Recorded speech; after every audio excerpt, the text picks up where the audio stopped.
What's going on? I arrived in town, and the whole place went insane. The radio's out. You're a cop, right? Yeah, first day on the job. Great, huh? Name's Leon Kennedy. Nice to meet you. Mine's Claire. Claire Redfield. I came to find my brother, Chris. Hey, could you open the glove box? Sure. There's a gun inside. Better take it with you.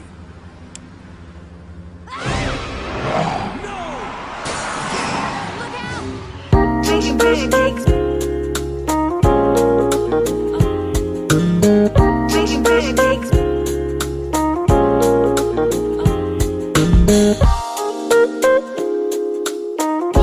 But you know, 12 body. Making pancakes. Making pancakes. What's up, everyone? This is Arnaldo, aka Mad Dog, and this is The Real, episode 144 of GG's The Mouthful podcast. GG! Woo!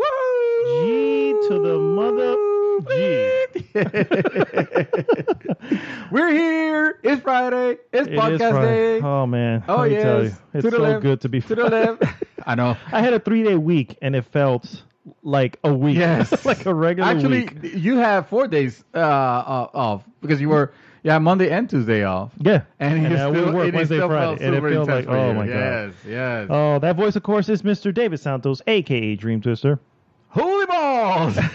Everybody, this is me. Coming to you live. Yes. I wasn't paying attention. I was like, whoa, what happened? I'm throwing it over to you. Come on now. I need you to, I need to be on. Yeah, I need to pay attention. I definitely need to be on my toes when navigating Absolutely. the dark waters of GG. Thanks so much for tuning in, guys. Please go to goodgame.tech. Join the conversation there. Takes you right to our Facebook group. We would love to have you aboard. Also, if you're listening to this on any of the podcast services, including Spotify, by all means, please like, subscribe, and share the podcast with everyone. What we normally do is we go into what we've been up to, then move on to some news items, and then finally finish with a hot topic of the week. This week's hot topics are 2019 movies that we want to watch. The one that the ones we're we looking want to forward. do. Yes. And I have quite the list. I don't think I'm going to go through all of them because there's some that are everyone's excited for. Lion King live action, or I'm sorry, Lion King quote live action.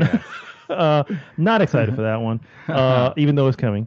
And believe it or not, there's a lot more live action Disney movies this year. Really? Oh yes. I didn't know that. Well, we got Dumbo. It's not. Yes. We'll get to those. We'll get to that later in the show. Yeah.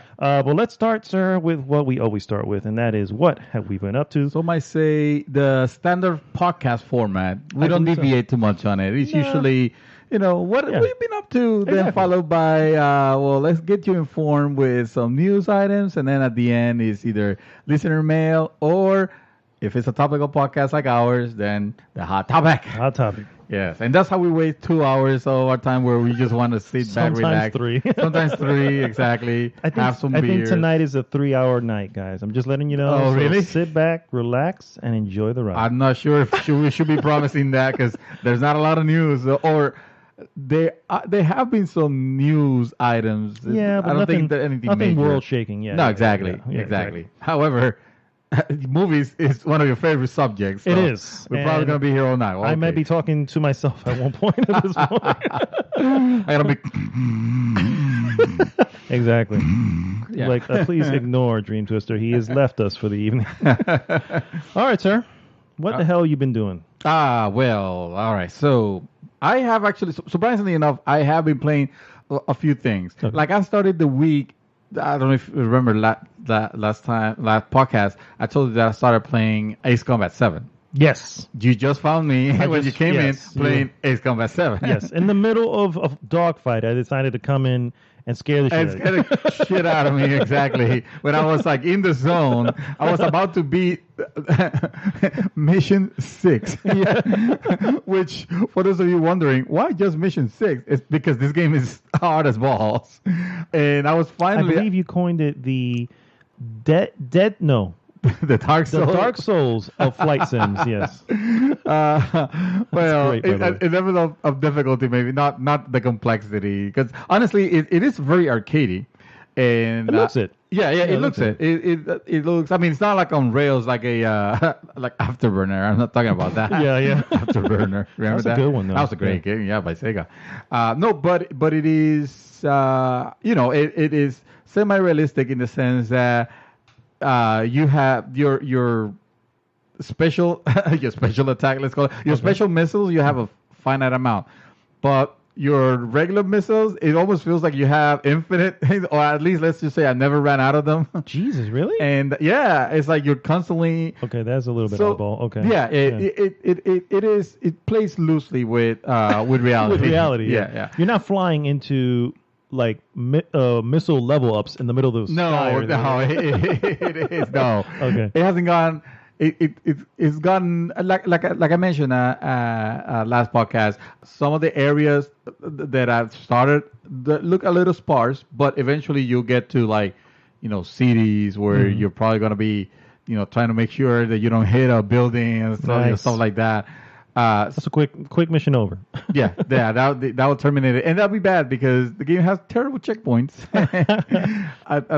This particular mission was annoying in the sense that it was running on a timer. Well, all the missions run on a timer, but I feel like this one it was a little bit too tight of a timer, where you have to kill a certain amount of enemies before time runs out. And of course, they put it in the sense of the actual mission. It doesn't feel like it.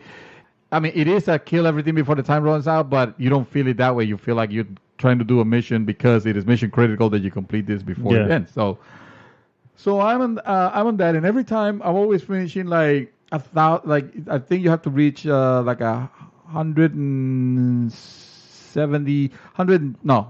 16,000. I'm sorry, like 16,000 points. And I get like 11,000, 8,000, 9,000. I'm like, how the hell am I ever going to reach that amount? What do I have to do? So you kind of have to try to strategic. Think out the box a little bit. Which weapons you want to bring in and which plane do you want to use. So this time I decided I'm going to use this one. It's a little bit faster than the one that I was using. The one that I was using is more like a multi-role, and this one is a little bit more towards dogfighting. In this mission, I'm actually taking a lot of ground enemies rather than air enemies. But because it's fast, I'm just gonna equip it with some ground missions, and when that runs out, I'm just gonna kamikaze my way almost into them, and I'm just gonna pray and see what happens. And it was my best mission. It was the mission that I passed it. And what helped, right? What? Me scaring you. Yes, you're welcome, sir. The bejesus out of it at the minute and 30-second mark. I could have lost it. Like I was already in the zone. You scared the crap out of me. I'm like, oh, that's it. I'm just gonna this mission is over. I'm gonna lose it because I was, I'm out of the zone completely. Yeah. I'm out of the danger zone. Yeah, no longer in the danger zone. No longer in the danger zone. Yes. But no, I fell elated because I completed that. I was struggling for 3 days on that one. So I have a question regarding this game. Are you able to hit the brakes and have them fly right by? Is that even possible? Is that like no, it's not Tom Clancy's Hawk. No, which man. Was like that. It's Top Gun. I know. I was gonna say like Top Gun. No, like what was the parody of Top Gun? You mean? No. The actual Top Gun. The actual Top. Oh yeah. When he's flying, or Tom Cruise is flying around, and he goes, "Oh come on, hurry up! He's getting closer." It's okay. I want him to go. What, you want him to do what? And he's like, "No, I'm gonna hit the brakes. He's gonna fly right by." And then he just bloop, and zzz, the guy flies right by. You sort of can do stuff like that. Oh, see, that's pretty tight. That's pretty tight. Because you don't want to brake too much or slow down too much because there's a chance that you might stall, and that's bad news because you lose control actually, especially when on this mission when I'm attacking ground targets, I'm already flying low. If I stall, I die. So and it's a mountainous area. I think you saw it, and I think you were witness to the fact that the whole mission, not the whole, you didn't see the whole mission, but all the part that you saw, the it was last just minute and a half, going. Missile, which is annoying as hell. And one of the things that I have against this game, it gets a little ridiculous with the dogfight to the point where it no longer feels fun. I don't want to knock it too hard, but compared to other Ace Combat games that I played, this one a little too simple. It leans a little too into the more difficult portion of it. to where every time you're getting you're getting locked on, and you have a finite number of flares. Once that's gone, that's gone. So you have to try to constantly be, moving around, and it almost you avoid one missile, someone else already has a lock. You don't know what the hell is coming from.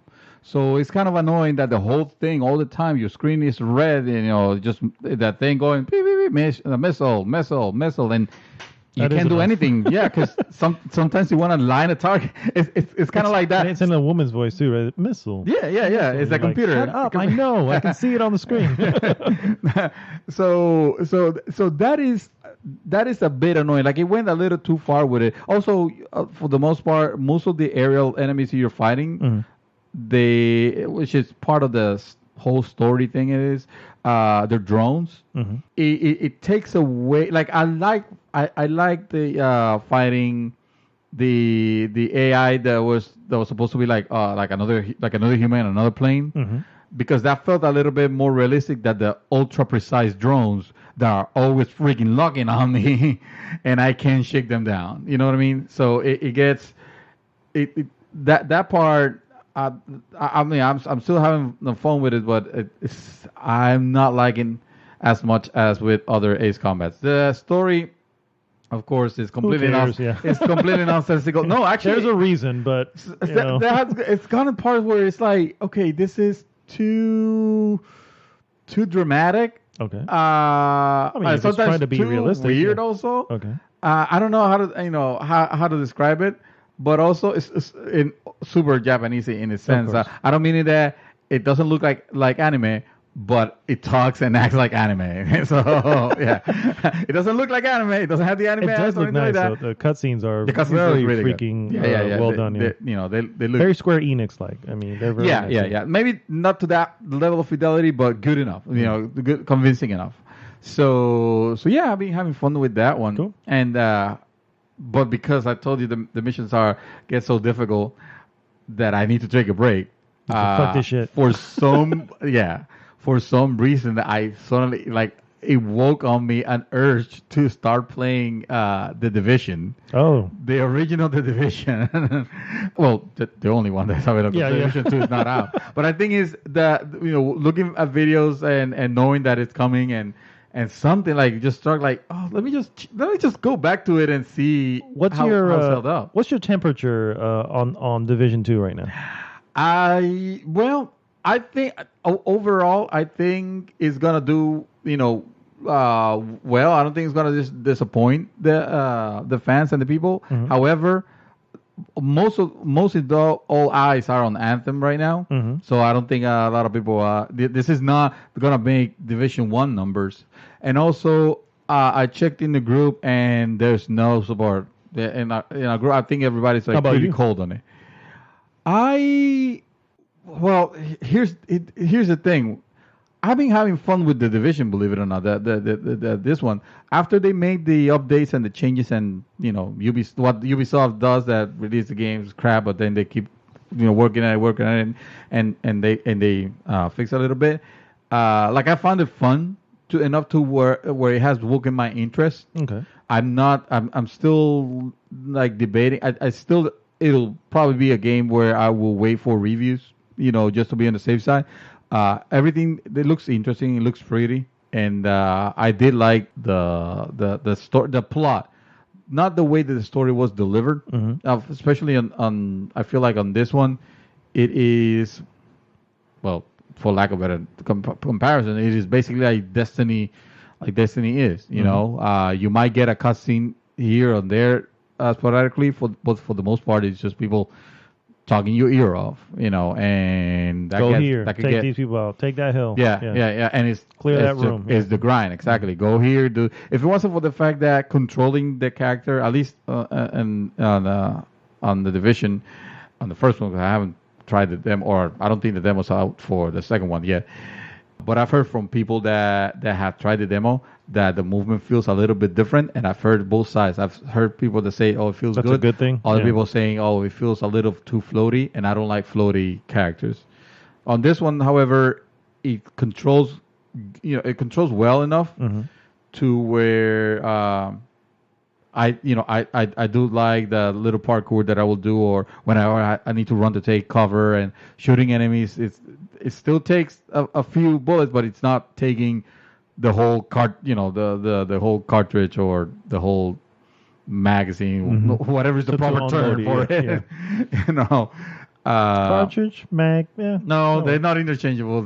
I mean, gun fans are gonna ask. be Well, gun fans are whatever. gonna get Gun offended. fans, whatever. Okay, whatever.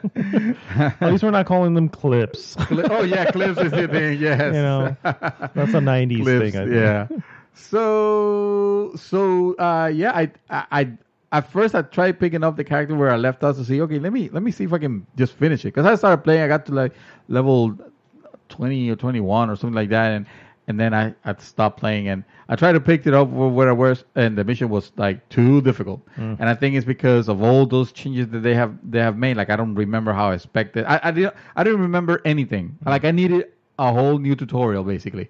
So I was like, let me just make a character from scratch.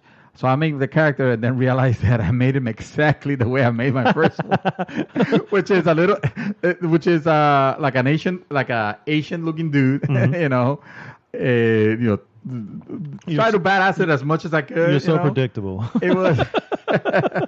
I try not to fall into the thing of like I don't want to create me in that world. Okay. I realize a lot of people like and enjoy doing that, and they do it really well. I like to play like something completely, a character completely different. So I will make this character, let's say, like a black dude, or I will make this character an Asian dude, or I will make something female, or redhead, or whatever. You know, it goes into try to get creative with it. You know, try to make it look like a really cool. I like to feel like a total badass when I'm playing the character that I'm playing. So I try to make them look cool. You know. And so yeah, I took the tutorial again, and I've been having fun with it. I think I'm at level 10 now. Nice. I'm not sure if I'm gonna keep, because Resident Evil just got dropped. Exactly. Like everything is literally getting shelved right now. Yes, because of Resident Evil 2. I think so too. Sorry, Ice Combat. You're gonna have to take a step back. Although I beat that mission, I kind of want to see what happens next. Excuse me. Because I also played the demo.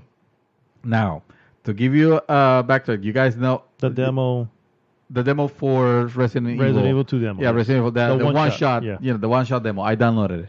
For those who don't know, I like Resident Evil has never been a game that has spoken to me a lot, because I don't have the, I know I don't have that that attachment to it, that nostalgia for it. But I do realize what it did, and I respect it. And it's a good series of games, or at least it was until 4. Like honestly, the only game that I played to completion and I really loved was Resident Evil 4. All the other ones, like I didn't play the first one because Jill Sandwich. The second one, I didn't even know that it existed. Are you serious? I'm dead ass Dude, serious. Resident Evil 2 is probably still one of my probably still one of the best ones overall. And I'm not saying, obviously I'm not talking about the remake. I'm talking about the original. I played the hell out of that thing, dude. Really? I loved Resident Evil 2. After Jill Sandwich, I completely erased that from memory of gaming. The only time that I got something reminded me of Resident Evil again was Resident Evil 4. When Resident Evil 4 came out, and I got the PS2 version, and it was because the hype was real. Everybody was talking about this game is amazing, and it was, and it was, it totally was. I played it to completion. I loved it. This was after Code Veronica, which would have been 4, technically, because 3 was Nemesis. Which was with Jill Sandwich, with Jill Valentine. And yeah, then it was Code Veronica, and then I think at that point there was a couple of spin-offs here and there in between, I think. But then at that point it went to. I didn't know what code. To me, Code Veronica was a spin-off. Is it not? Code Veronica. I mean, I could tell it's not a numbered one, but it was a full game. It starred Claire, which is from part 2. Why? Okay, so and well, slight spoilers here for Code Veronica, but also Chris You end up playing as Chris at one point. Yeah. People didn't know that because everything of the game was, it's Claire. It's Claire. It's her own story with all this stuff. And then halfway through, now I got interested in playing the remake of 1 because I heard it was really good. It is, but it still has. Oh, actually, no. I think when it got ported to PS3, it still had tank controls. But on the PS4, they updated. It doesn't have tank. It controls. doesn't have tank control. Okay, that's cool. That's cool. But that one's hard. Yeah, that's not an easy one. Yeah, because it has that old. It still has that old school. It's beautiful because it still has the pre-rendered graphics and that's cool. It's beautiful. It's a beautiful game. It does. It does. But then. So I started hearing the hype on this one. So all this to say that when it got announced, I was like, okay, that's cool for fans, whatever. I'm not interested. Mm-hmm. Then I was. Yeah, you got super excited. I was like looking at you like, okay, what? The hell's your Final problem? Fantasy 7 again? What's going on? And you got super stoked about it, and I was confused as hell. So why were you so excited about a Resident Evil game? To me, Resident Evil was a series that it just after 4, it just went downhill, and the more it went forward, the worse it got until 6, and then it revived on 7 in a way that I was not expecting it, and that. It was very successful. Mm-hmm. We're probably never going to see that type, of gameplay again. Oh, I'm sure. I'm sure there's going to be a Resident Evil 8. Oh yeah, they'll probably do the same for sure. Same but that's the thing. I'm not so sure. But I mean, I would like it. I would like it because the first person. Yeah. That was great, man. Yeah. But I'm thinking with the way Capcom's going to look at the way that this one makes. They already have. They're already starting working on Resident Evil 3 remake, which is the Nemesis one. Okay. So they've already did mention that, or I guess that got leaked or something like that. But that's already out there and we know it. But I think they're still waiting to gauge how this does before they go full steam on that. Oh, okay. But I would not count out a Resident Evil 8. Resident Evil 8 being on the style of Resident Evil 7, first person. I would say so, dude. I would say, yeah, man. The only reason the Resident Evil 2 remake is this way is because it's redoing the original. You know what I mean? So, and the original was third person, and to make that first person would be to really piss off the fans. But Resident Evil 7 was really good. The only thing that the issue they had there was enemy variety. You had the main family, which you already knew from the trailers on that, and then you had some of these weird spore creatures, and that was it. Those are your so you're constantly dealing with these damn spore creatures. Right, you know what I mean? And maybe I think there was 1 or 2 versions of that spore creature. But it pretty much looked the same. So that was its big problem. They can clearly fix that. And just look. I mean, you're going about to talk about Resident Evil 2. Just looking at how diverse those zombies look in Resident. Go ahead. They did really good on this. I mean, the hype that when I started hearing the hype and I started hearing people saying like, "Oh shit, Capcom dropped a Game of the Year contender this early," and I'm like, "Are you kidding me? I need to see what the hell this is." And the more I started seeing about it, and the more I started seeing the good previews, on it, which I tend to be careful with previews because they always tend to be cautiously optimistic. It seems like very non-committal. Nobody wants to say what they really think about it. But the embargo went up Tuesday? It went up early. It went up early enough, and it was like people were super hyped about it. It took me by surprise. I went ahead in a leap of faith. I saw a good deal on PC on Green Man Games. Yeah, and I jumped on it. Just like, okay, let me try. I need to be part of this. Mm-hmm. And then I got home. I downloaded the demo and played it. And my God, man, it is good. Isn't it? Yes. Not only was this stellar, but also the PC port is probably one of the best PC ports that I've seen Capcom done in a long time, if ever. Because the options, and that's not to say that it had like crazy options. It's just that the options that I gave you, it showed you an explanation of exactly what they will do. Mm-hmm. Like it'll have a little screen in the corner, and it'll say something like, chromatic aberration. Like, what the hell is chromatic aberration? Well, I sort of knew, but I know a lot of people are going to look at that, and if they don't see what it is, they're gonna be like, They won't even touch it, What yeah. you know? What is it?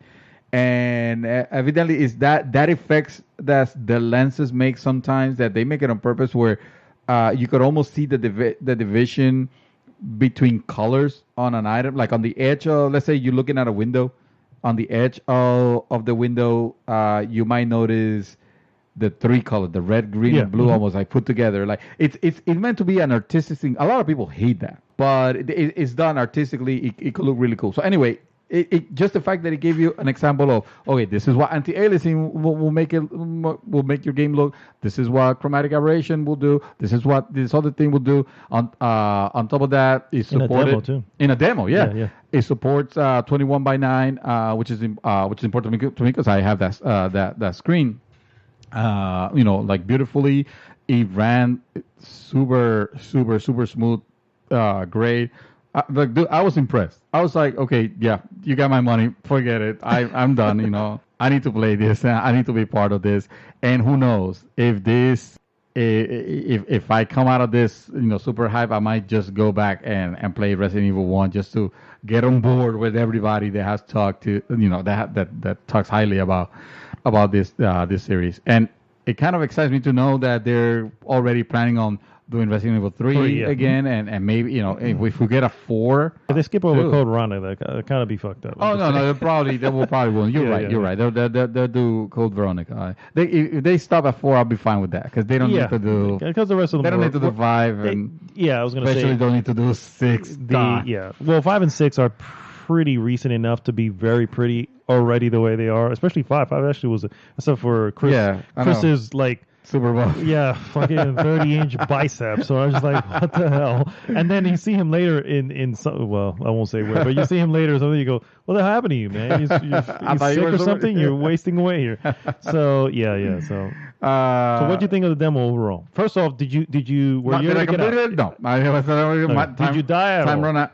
No, time ran out. Okay. But I find it hard to imagine anybody completing that demo without knowing, going blank. I agree. Yeah. In 30 minutes, it feels like I've seen a couple after I did it. I've seen a couple of playthroughs, and they're just literally running through, and it's because they know where to go.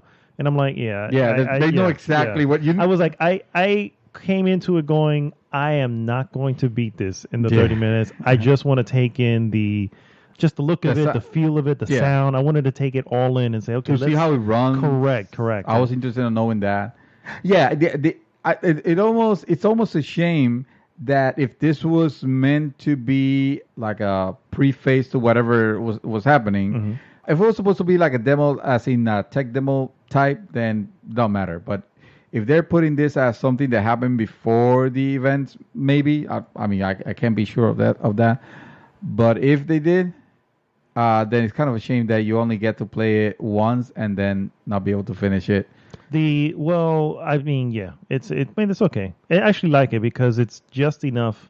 Because it really left me like, okay, it's just enough.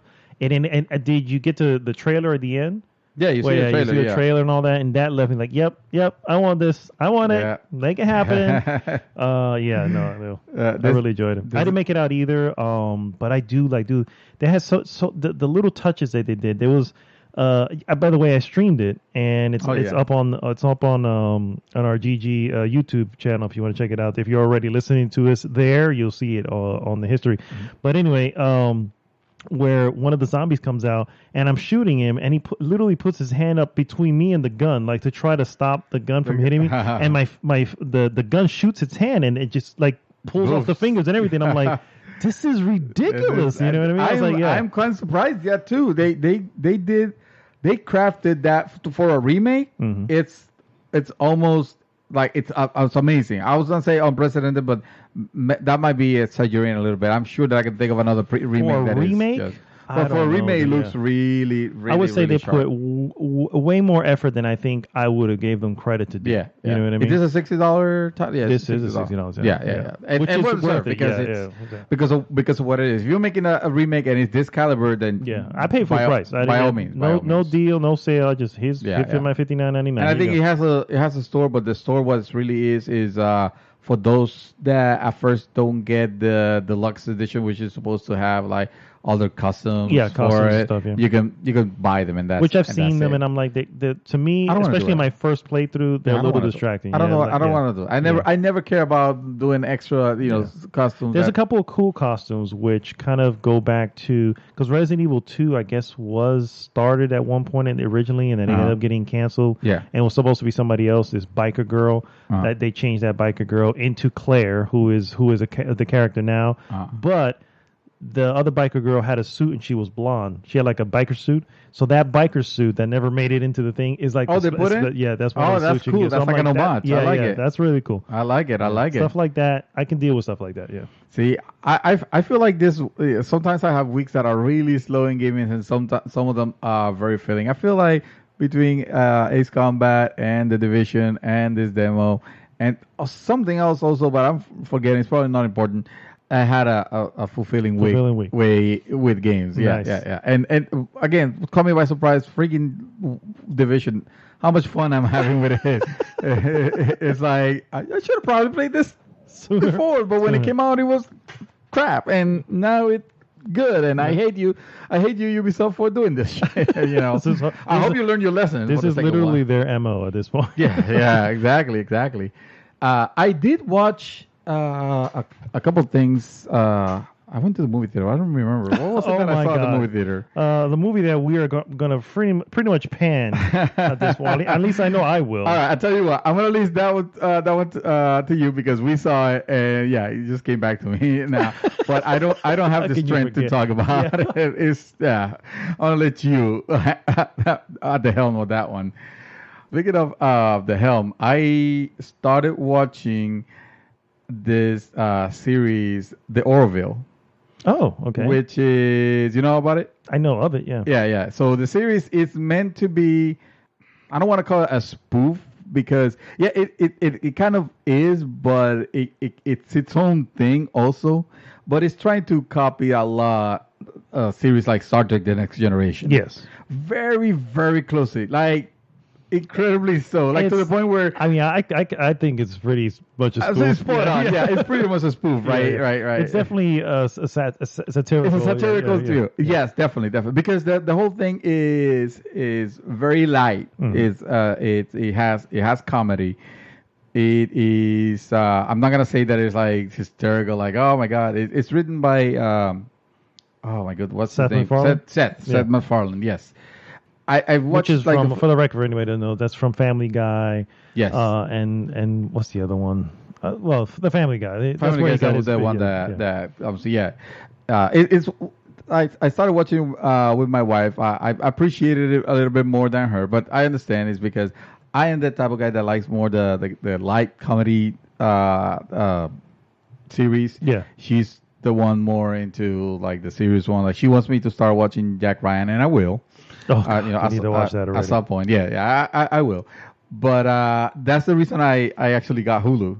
It's kind of like I wanted to watch something different, Yeah. And that was there, and I heard decent vibes. Like some people like it, some people don't care much on it. But it was Star Trek, or it was Star Trek like. Yeah. I was gonna say, and I was what are you already talking about? pissed off by the fact that Star Trek Discovery is being held ransom by what was it? CBS. CBS. The CBS app or service, the streaming service that I'm not gonna log in.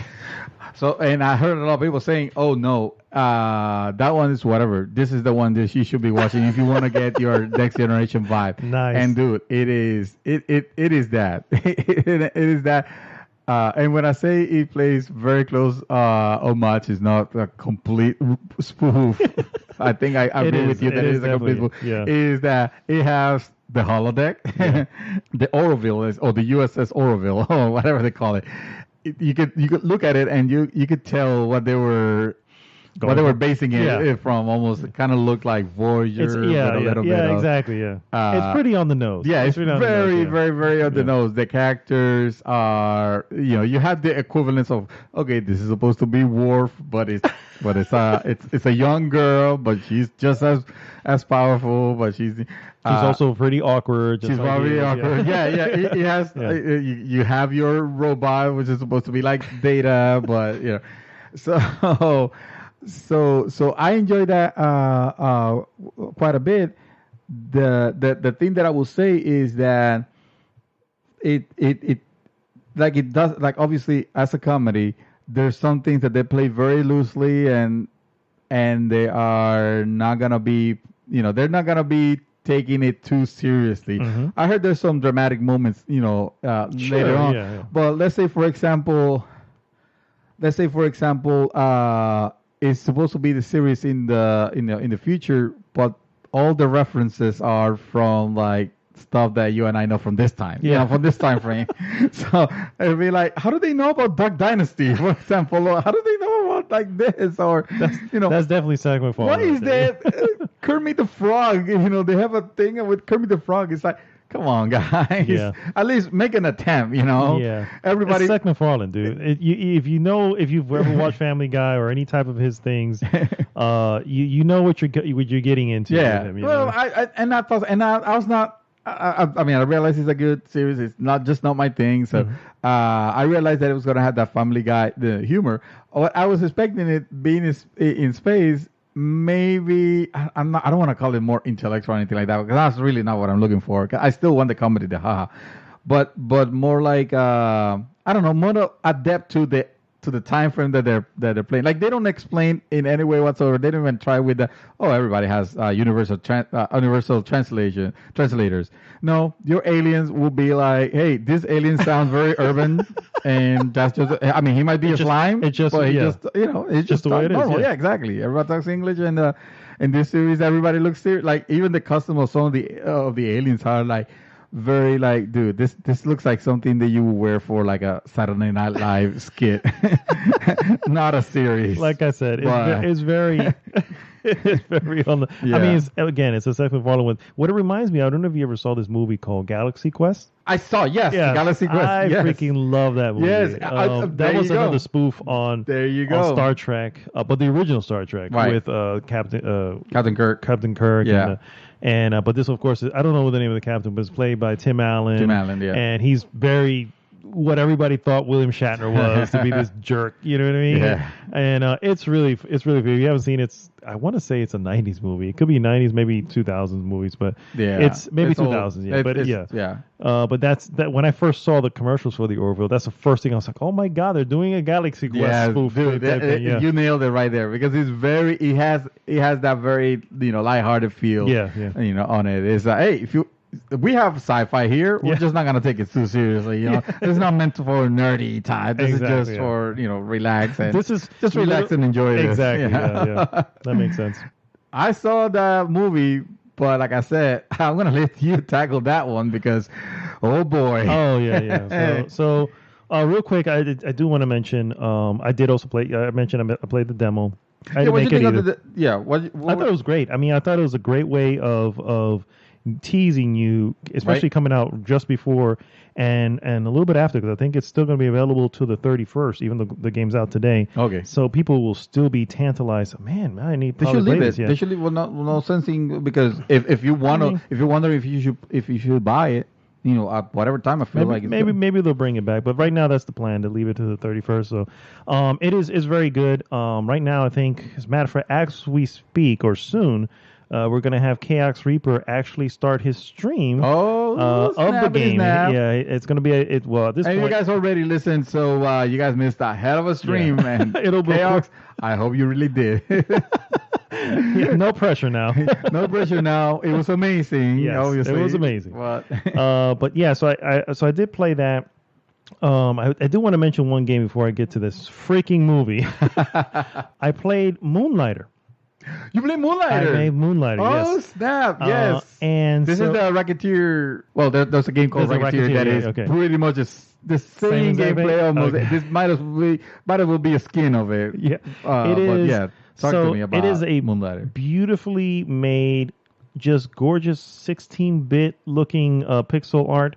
It is, so what Moonlighter is, you play, so in most RPGs, if you will, you always play as the hero or the heroine.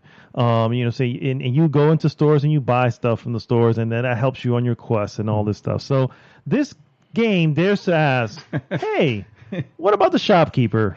What is he doing all the time? How is he getting his wares? Yeah. You know? How is it that he tends to get powerful gear that you need? Yeah, exactly. How is that possible? If that is the shield of, of the number one shield of whatever, how is that he has it? You know what I mean? Yeah, How the no, hell exactly. did he come to obtain this?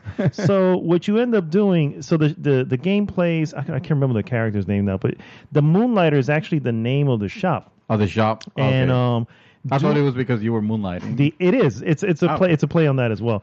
So during the day, you are running the shop as you normally would, and at night you would actually go into the dungeons nearby to go as far as you can and to obtain as much loot as possible. You know what I mean? But there's also a little bit of a, what do you call it? There's a little bit of a story on that too, because everyone's telling him, "Hey, man, you should really focus on your shop." But he's also interested in this thing. Is like, there's this 4, what do you call it? 4 dungeon entrances, and there's this one dungeon that no one's ever been in. But there's 4 keys or keyholes. You know what I mean? So he's like, I wonder if those keys are each in. You know what I mean? So he's putting together like, but everyone's like, no, leave that for the heroes. You know what I mean? They'll figure that out. You just need to run your shop. That's you know what awesome. I mean? So the dungeon crawling, we'll go with the dungeon crawling. Dungeon crawling is basically a roguelike game. It is the way you go into the thing is very Legend of Zelda, the first one, the grids. Like you move into the next room and it just shifts the whole thing over. Yeah. It looks almost exactly like a dungeon from the first Legend of Zelda, right? Or I guess even Link to the Past. That's and you basically go in and survive as long as possible. And once you get to what you want to get out before you die. Yeah. Because if you die, you lose all You your lose wares. everything. So you get out and you take all this stuff and you bring it back to your shop. Right? So this is, believe it or not, that's cool. I actually enjoy that, even though it's because it's It's a dungeon crawler. Yeah, it's a dungeon crawler, but it's also procedurally generated, so it's always different when you go in. The layout's still the same. It's 4 floors, well, at least for this particular dungeon, it's 4 floors, and the layout's that's always the same. But when I get back to the store, is actually where I'm having the most fun, right? So you have to display your stuff for them to be sold. And you also have to price them correctly. You know what I mean? Yes. You have to put in the right price. And the way you judge that, or rather, the way you know that you're putting the right price is the reaction of the customers. So the customers will come in, they'll look at the stuff, and this little bubble will pop up, and it's going to be a smiley face or a sad face or a happy face, whatever the case may be. And that's how you know that if you're underpriced or overpriced. Yeah. And that's my favorite part. Like, because the whole deal is you got to be quick too. You want to once things are flying off the shelves, you want to make sure you get to the counter to check them out. Yeah. You know what I mean? And you also want to get back and put more stuff in, because people are going to be constantly coming into the store. So you want to put more stuff out. Otherwise, it's just going to be wandering around. And there's a time limit to the daytime. To the actual selling, because it will stop at some point, because it comes nighttime. It's time to close up shop and of course go back to the dungeon and go hunting again. You know what I mean? That is the most fun I've had. I was like, man, why is this so? Like, I go into the dungeon and I get as much as possible. I get mad because I want to get as much as possible, and I'm like, I can only carry so much. You know? I was like, I can only. Oh, son of a bitch! You're basically fighting for the wares that you will actually bring. And then the to your next thing, store. and the beauty is, once the day's over, you have like this long receipt. It's almost like your day's Like a take. ledger? Yeah. And I'm like, oh man, I got to 3,700. One day, and dude, it's so much fun. But that's not all. Now you gotta, like you said, now you gotta put them on the shop and make them look interesting for Correct. for everybody And also, to see it. And you also have to go by demand. So certain things that are on demand, you want to put them out there. And if you've got the right price, like you hit that sweet spot to the price that has people happy, you can actually go higher because they're on demand and they stay happy. But you have to choose the right amount. You can't just blow it over. You know what I mean? And so that'll obviously get you more money. You also put money to fixing up your shop. You fix up the town, because now the town will come will have like a smith who can forge new weapons, because you do want to get further in the dungeons. So that's another part of it. Dude, this game is ridiculous. Just like, man, this is so freaking good. It has little things that, like I said, you're limited to what you can carry back. And when you do carry stuff back, you have to look at your bag before you leave, because positioning of certain things in the bag can, like right now, if you have a rock or something like that in this one slot, and it has an arrow pointing up to the upper left, whatever's in that item thing will break if you leave it there. So you have to put them around in the bag. That's interesting because I heard something similar, but that it'll multiply whatever you put. But I think it's when you put it on the display. Depends. That's different. Yeah, that's when you're back at the shop. Yeah, when you're back at the shop. But you have to upgrade your shop to get to that. Right now, I just have a simple shop with 4 spots to put stuff in. You know what I mean? But you can upgrade it to have this wonderful shop. I've seen the upgraded shop. It's really nice. So anyway, I don't know if that sounds interesting to anyone. You guys should definitely check this out because I haven't played Moonlighter, but I put it here side by side. There is a comparison that I wanted you to make between Moonlighter, a game that came out in 2018. Little known game actually. This one I found it by accident called, I think it's pronounced Racketeer. It almost sounds like a racketeer to me. Yeah. But Racketeer, an item shop tale. Yeah. And the premise of it says, Racketeer is a story of an item shop, the girl who lives in it, and the fairy who turned her life upside down. Racketeer Rasette Lemongrass, that's her name, find herself in charge of an item shop built into her house in order to pay back a loan her father took and skipped out on. And Tyr, her newfound fairy companion, won't take... Oh, shit. I think this actually cuts it right there. Cuts it right off. Won't take... It left it there. There it is. Oh, there it is. No, won't take no for an answer. As Rasette, you have to decide how you'll get your stock, either through playing the markets in town or going into the wilds with an adventurer friend and trashing beasts until they give up their goodies. How you sell things for, what the shop should look like, and how best to go about getting the money Tyr needs to pay the loan. If you can't come up with the money, well, hope you like living on the cardboard box. And it tells you the different the key features of it. Every key feature that you mentioned this game has.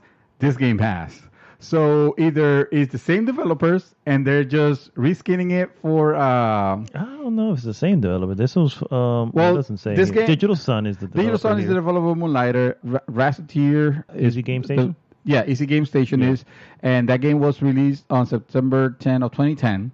Oh, the like you can see the graphics there. It's very, like super anime. Yeah, very anime. Very Racketeer very cutesy. Very cutesy. It's also a little bit visual novelish.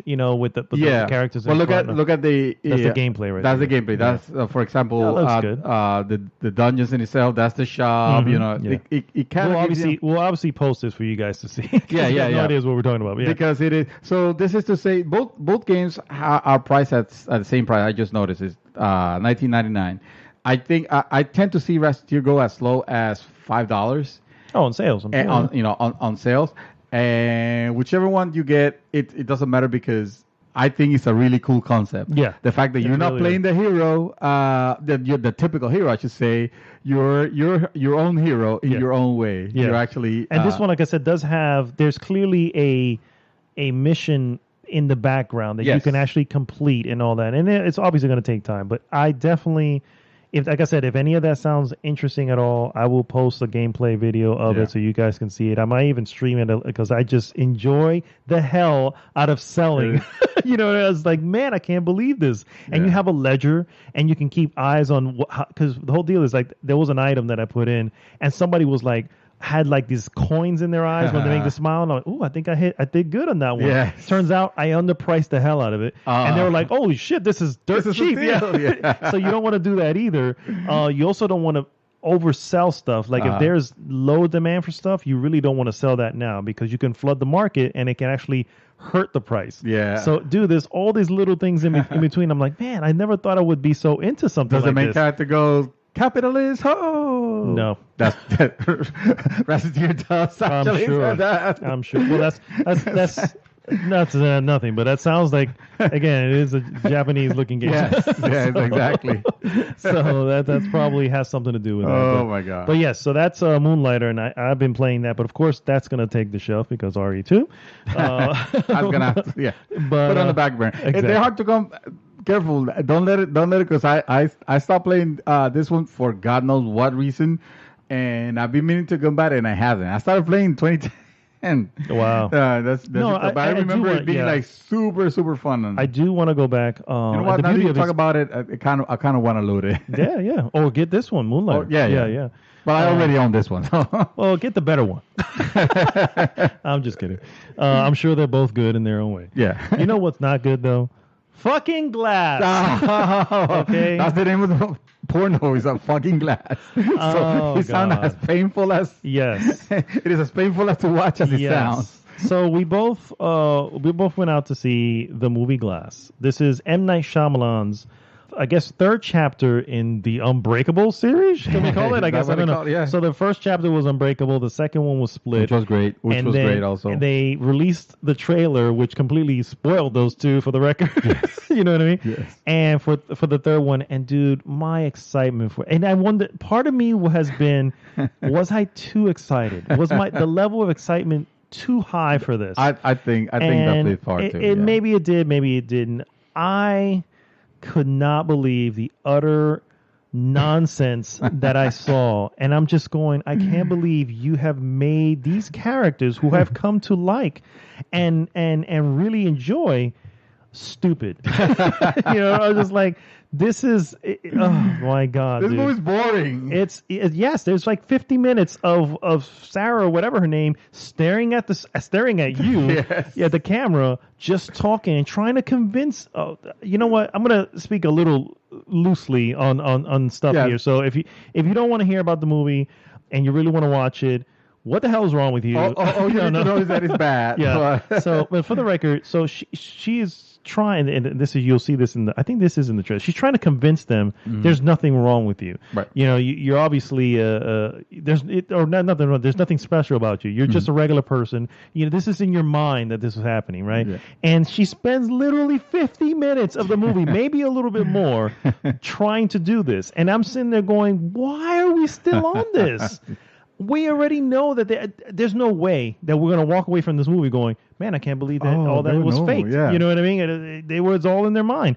Yeah. And it could be because we know the director. I wouldn't be surprised from the director if it would have been that at the end, neither of them were special. Yeah. It was all a lie. It was all in their head. Exactly. I so disappointed in this movie. I walked away going, man, this was just not good. The next day I'm still thinking about it, and I'm actually getting more upset. I'm going, I cannot believe how and you start thinking of stuff, as to, wait, that makes no sense either. Why do you go with this? Especially when at the beginning seems like you're gonna get the first 20 minutes. Yes. Oh, I was in, dude. It seems like you're gonna get exactly what you wanted. You wanted, yeah. And then that was as far as it went. because you see, like evidently you're, led to believe that the character David Dunn, Bruce Willis, yeah. Turned into a vigilante and has been doing vigilante work, which is what he did in the Unbreakable. Exactly. Exactly. Spoilers for Unbreakable. Yes. Movie from 20 years ago. Yes. And you see him, and then you see he's trying to rescue those cheerleaders that you see on the trailer. Mm-hmm. And eventually you see what you expect to be the showdown between him and... At least the first showdown. The first showdown, yeah. No. I was like, this is the appetizer before this is what the meal. You wanted to see when you came into the movie. And it actually looks and feels... Dude, we saw it in Dolby. By the way, we saw it in Dolby, and let me tell you, when they were fighting and throwing something into the wall, wow, was that... It was vibrating. The chair was vibrating. Yes. Yeah. So, first off, I recommend... I will be watching movies in Dolby probably all the time now, okay? Because I was like, that's the experience I need to have. So, almost better than just the IMAX, right? Yeah, exactly. Because IMAX is like more visual than audio, and this one... Yeah, this one was a lot of audio. And visual as well, but yes, a lot of audio. The visual was good. Yeah. But anyway, that was probably the best part of the movie. Yeah. The first 20 minutes, maybe 25. I don't know, Yeah. because it was a little bit of a setup, and it was, dude. I was in, dude. I was like, oh my god, it's gonna be what I want it to be, and then no. Like abruptly, also. Yes. They abruptly. The moment they stop. go to the asylum or wherever they get caught, it just movie's becomes over. yeah. That's it. The movie's That's it. At that point, it never recovered. No. Never recovered from that. And let me tell you, I'm not joking. The movie's 2 hours long. That's half an hour into the movie, and it never recovered. So No. the rest of the hour and a half, dude, there was a scene that was so silly. I audibly laughed. Like it was mad. Like I was like, oh my God. You know, I think I heard you. yeah. Which one was it, though? There was well, slight spoilers here, but this is towards the end, and I guess it's the second face off, and oh gosh, what is his name? The Beast guy. Horde. The Horde. So yeah. the Horde is standing across like a little parking lot from this guy, and literally goes, "Roar!" Yes, and I'm like, that was what it was. wow, that was as ridiculous as that sounds. That's exactly how it was in the film. Dude. He was so. I was gonna say they were so good. Was the horse? So, Yeah. but he was so good on Split. James McAvoy. That's the actor's name. That's the actor's name. Yeah. Yes. And yes, the guy and from he was Split. great here too. I mean, other than that ridiculous role. Well, I feel like he was great acting, but poorly written. Yes. Because like suddenly we're led to believe that this beast, which in Split he was pretty much a beast. Over here, he's a lot more rational. You know, like he understands, and sometimes when he should be attacking, you expect it to be attacking or breaking or destroying. He'd be like completely controlled, like, dude, what are you doing?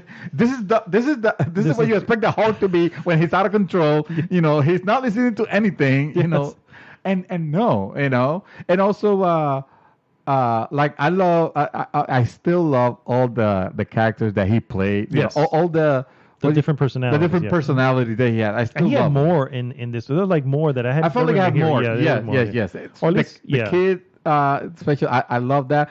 I didn't care much for the fact that it almost like he had too much power. Like he could come in at any time almost. So who? The kid. Oh, okay. The kid. Yeah. Well, because he was. Well, if you The personality of the the personality. kid. And he was being told Yeah. he was told by one of the personalities that if any of these personalities try to take the light, you need to go in and take the light, and that's Yeah. why. So he was just following a directive, which Okay. I guess makes a little doesn't make much sense if you don't know what we're talking about. But Yeah. Well, anyway. you should watch Split and just leave it at that. And leave it As at an that. Yes. and watch Unbreakable and Dude, leave it at man, that. Split. Okay, so Split's ending. I'm not gonna say what it is, but obviously this movie spoils what it is. Yeah. But the reveal of Split, It was phenomenal. I literally leaped out of my couch and said, "Holy shit! I can't Yeah. believe this!" There was This nothing reveal, here. and it's not a spoiler to expect a reveal for M Night Shamaylan because that's what he does That's what he in does, every yeah. one of his films. That's just his shtick at this point. Oh my god! Well, maybe that was the expectation. The big reveal is that there's no reveal. There's no after credit. There's no nothing. It's just the end. I cannot believe how ridiculously bad this film ended up being. Yeah. And this is coming from someone who wanted it to be good. Like this was one of my literally, if we hadn't seen this movie yet I think and we we would be spoke doing about this it. hot topic, it would still be one of my highly anticipated films. I think we you know? talked about it when didn't we have a... It was our trailer of the week. No, but didn't we have a hot topic where we're talking about the highly anticipated movies? So, no, that's the No, one that's what we're doing today. Yeah, that's what I'm saying. I thought we had something like... That's what I'm saying. If the movie was coming out like next week or anything like that, and we're doing this topic, it would literally still be. It would do on my list. I need to see Split. You know what I mean? I'm not Split. Glass. Glass. Yeah. And now I'm just like so depressed. Let's talk about that also. The movie's called Glass. Yes. However, for the biggest part, for 2/3 of this movie, the character of Glass, the titular character, which is Samuel Jackson, does nothing. If you even see him in the beginning, because you don't see him for a while, Yeah. and then when you do, he does nothing. He doesn't nothing. even talk. He just does nothing until the Forever. Yeah, You know what I exactly. mean? I'm Like you like, oh, expect, gosh. like a movie that is supposedly has his name, and you expect him to be like he's the center, but it was too late in the movie for you to realize It that. wasn't yet. It always felt like, oh, this is a movie about Bruce Willis and Oh my the whole, God. And then the way they treat these characters at the end, it's just I'm Yeah. like, guys, seriously, wait for it to come out on something. Yeah, Don't, yeah. Don't Streaming service. Don't. I mean, you know what? Here's the deal. I almost say I want to tell people that, but at the same time, you know, I also want you to go and make your own choice. Right. But that said, dude, I've listened to, like, later on, I've listened and read reviews, and yes, for the most part, there's mostly bad, but there are people who I literally go to hear what they have to say, and usually we agree. And on this one, we are on two ends of the spectrum. I'm going, how the hell can you support this? You know what I mean? And then I start doubting myself. It's like, man, maybe I just didn't get it. Maybe it just went right over my head. Maybe I'm just like, you know, and I'm like, you know what? No. And then, like I said, dude, days. I spent days going, man, what the hell did I not see? Yeah. And no, you know what? Fuck that. They're just wrong. Yeah. As far as I'm concerned, you know, hey, like what you like, but no, I didn't like it. At that point, yeah, exactly. You might have grabbed some things where you put them together, and that was enough to give it a good rating. For me, like, there was no payout. No, there was nothing special. Nothing special. As a matter of fact, there was a bait and switch. It was completely bait and switch. There was a bait and switch in the thing, and I'm just going, oh my god, I can't believe it because it feels like it's going to be this grand end. You know what I mean? Because they're going to go to this place where it's going to come down, and it's going to feel like the ending of Spider-Man or something like that. Yeah. And no, it just flats on the ground. Like, so this is more like this is. On the ends of the spectrum of the M Night Shamaylan movies, you will have what? You will have The Sixth Sense. What would you say? Sixth Sense, Unbreakable. Unbreakable. What's the other one? Signs. Signs was good. That would be on one of the spectrum. And on the other spectrum, you will have like the fucking The Happening. The Happening. The Avatar. The Last Airbender. Yes. That's all on the other side. Yeah. And I think this one is like right there. Yeah. Squarely sits on that side. Yes. It just is what it is. This is swing and a miss. Yeah. I can't believe it. But it hurts more because it's the end of a trilogy that you expected it to be amazing. Yes, because you look at the first two and you go, man, he has something here. Yeah. There's a cool anti-hero story here. There was. And like, I feel like there was at the end. Yeah. Like we're obviously not gonna say what the review was, but I could tell you that I was very disappointed when I found out what it was. It's like, oh really? Yeah. Oh. Yeah. It was just just nonsensical. The whole thing was nonsensical. And it wasn't smart. See, I feel like it was not smart. He has ways of making ends or reviews that are smart, that are cool, that you like. Oh, you will watch the movie again maybe and be like, oh shit, how did I not realize that? Yes. And then this one is like, it's completely pointless. It's almost pointless. Yeah. MacGuffin-y. It's what the reveal is. You go, who cares? Like, exactly. What does that have it's to do like, with anything? Well, of course, you know, it was. Yeah, of course it makes the shit up. You know, just to have something. Yeah. The MacGuffin. The MacGuffin. Yes. Yeah. Oh man. Then that's all we've been doing.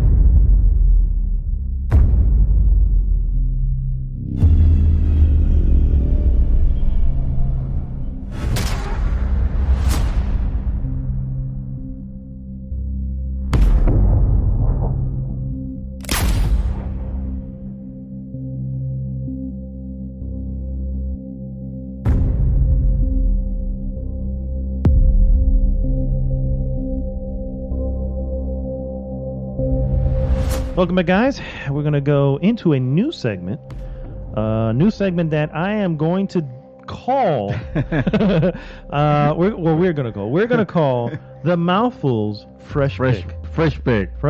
What this is we're going to just go over some of the hot new games that are coming out for the week, and then make our choice as to what the fresh pick is of the litter. Pick of the litter. Now, question. So are we going to go over every game that's released this week, or just the major titles? I'm going to stick to the major ones, especially the ones that I'm aware of. Stuff that I've never heard of before, coming to Steam, maybe. I'm like, maybe I'm not going to mention that. Yeah. you know, it's if you know about it, you're probably 1 out of 5 people that do. So, congratulations. We have to pick. We got to make a taster's choice. The taster's choice, yes. So yes, that just came out on Tuesday, January 22nd. This came out.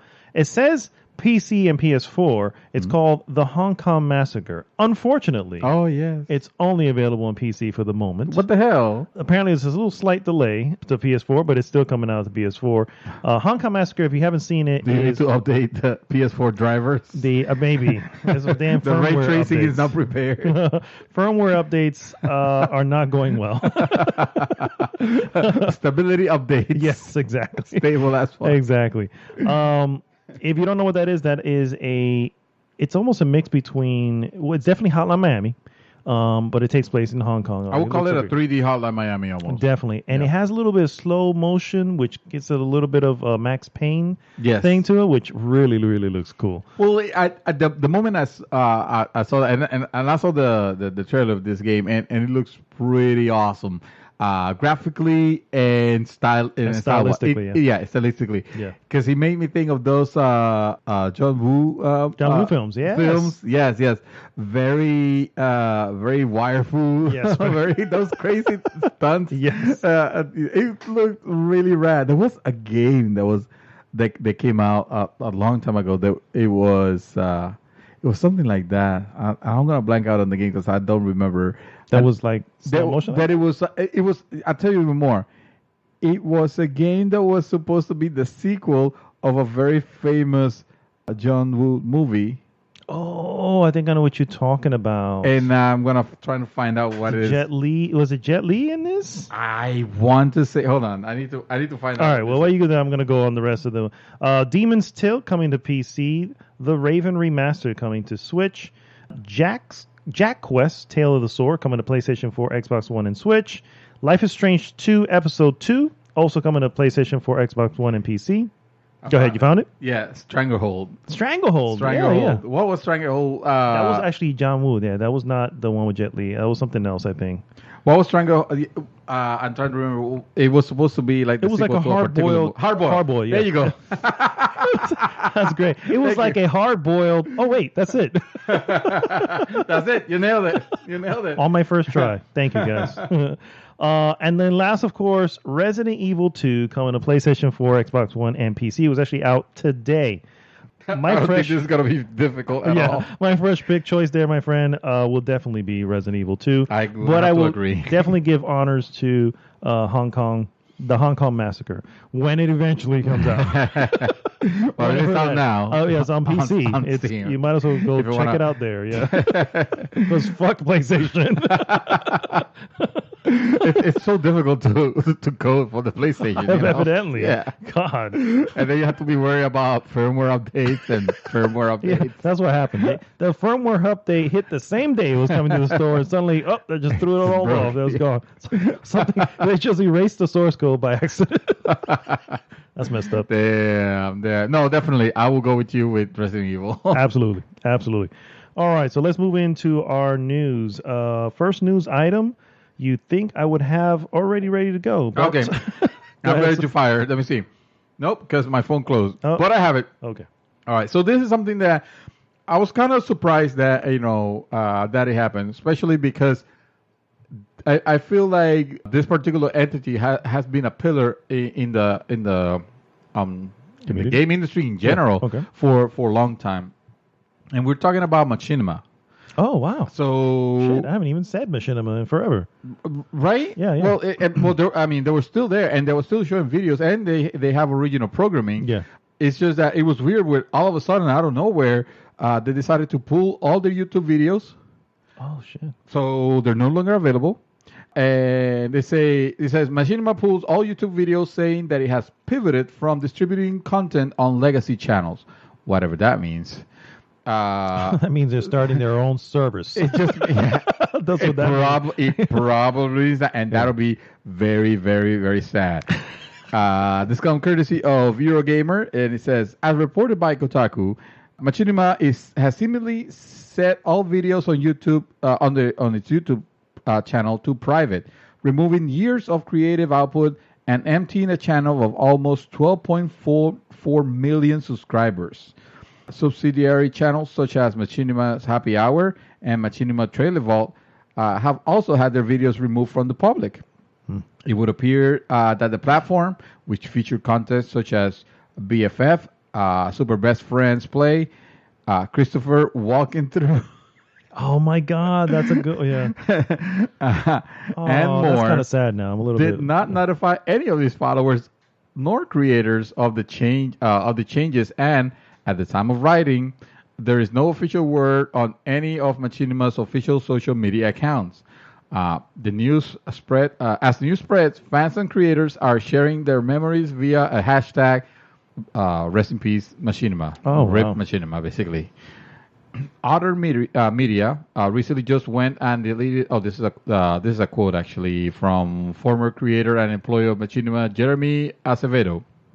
It says, "Other media recently just went and deleted Machinima's Happy Hour, Respawn, Realm, Prime, Inside Gaming, etc. Everything," tweeted Jeremy Acevedo.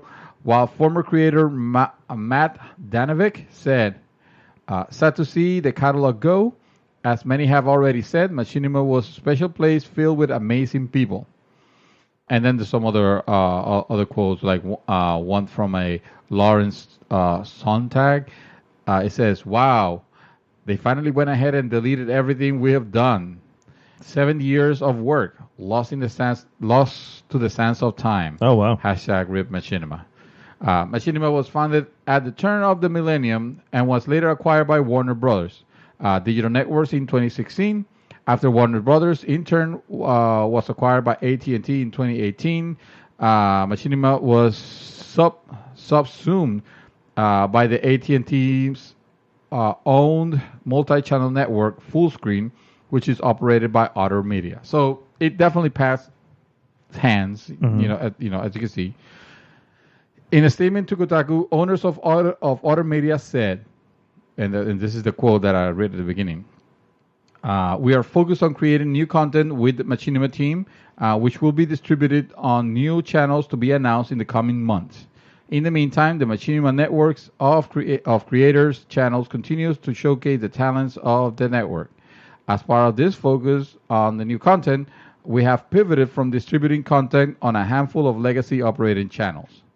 So this is surprising because I actually liked a lot of the Machinima content. I was not a super fan of everything they had, but there was some They cool had good stuff. They had the Mortal Kombat live action. Yeah.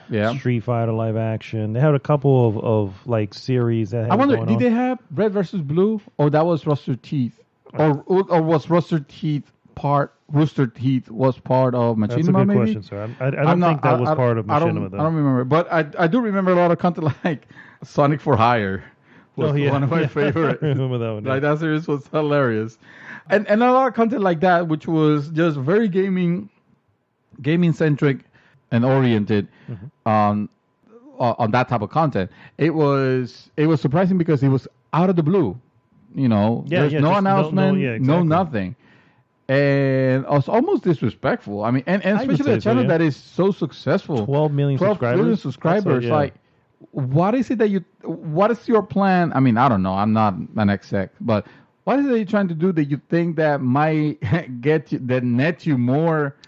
So my only thought behind that is I don't follow the YouTube. There's a lot of drama with YouTube very recently, and I don't really follow because we obviously don't participate in any type of revenue sharing from YouTube with our content or anything like that. So there's none of that going on. So I don't know the specifics of it, but I have read articles and stuff like that where people are not happy with how that works and the system, and YouTube is little by little just making it more and more difficult. And I wonder if Machinima just said, "Screw that, we're out.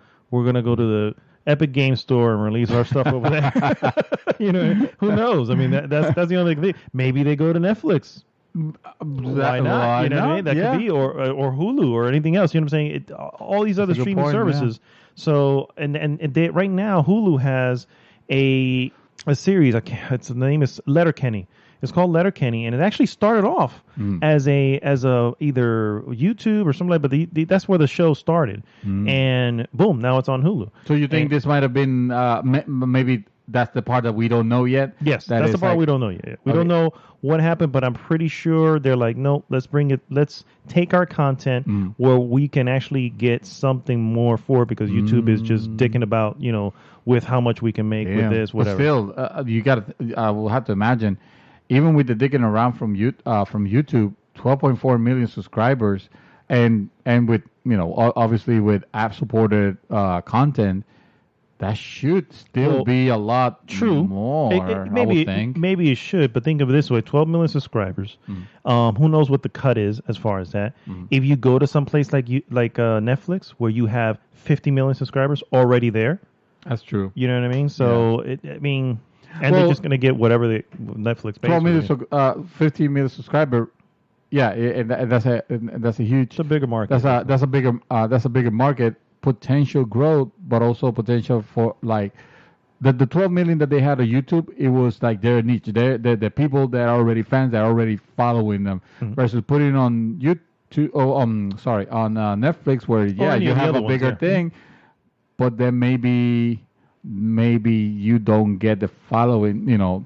Because a lot of those people are not gamers, for Perhaps, example. yeah. Or, But maybe the ends don't meet the ends don't meet for them. You know what I'm saying? It's like, we want them to be there, but this isn't doing anything for us. Yeah. And they've hit that wall and they said, well, it is. and what that's it is. and that's a decision. I understand it, and that's well. Yeah. The part that sucks is just like not announcing it to anybody.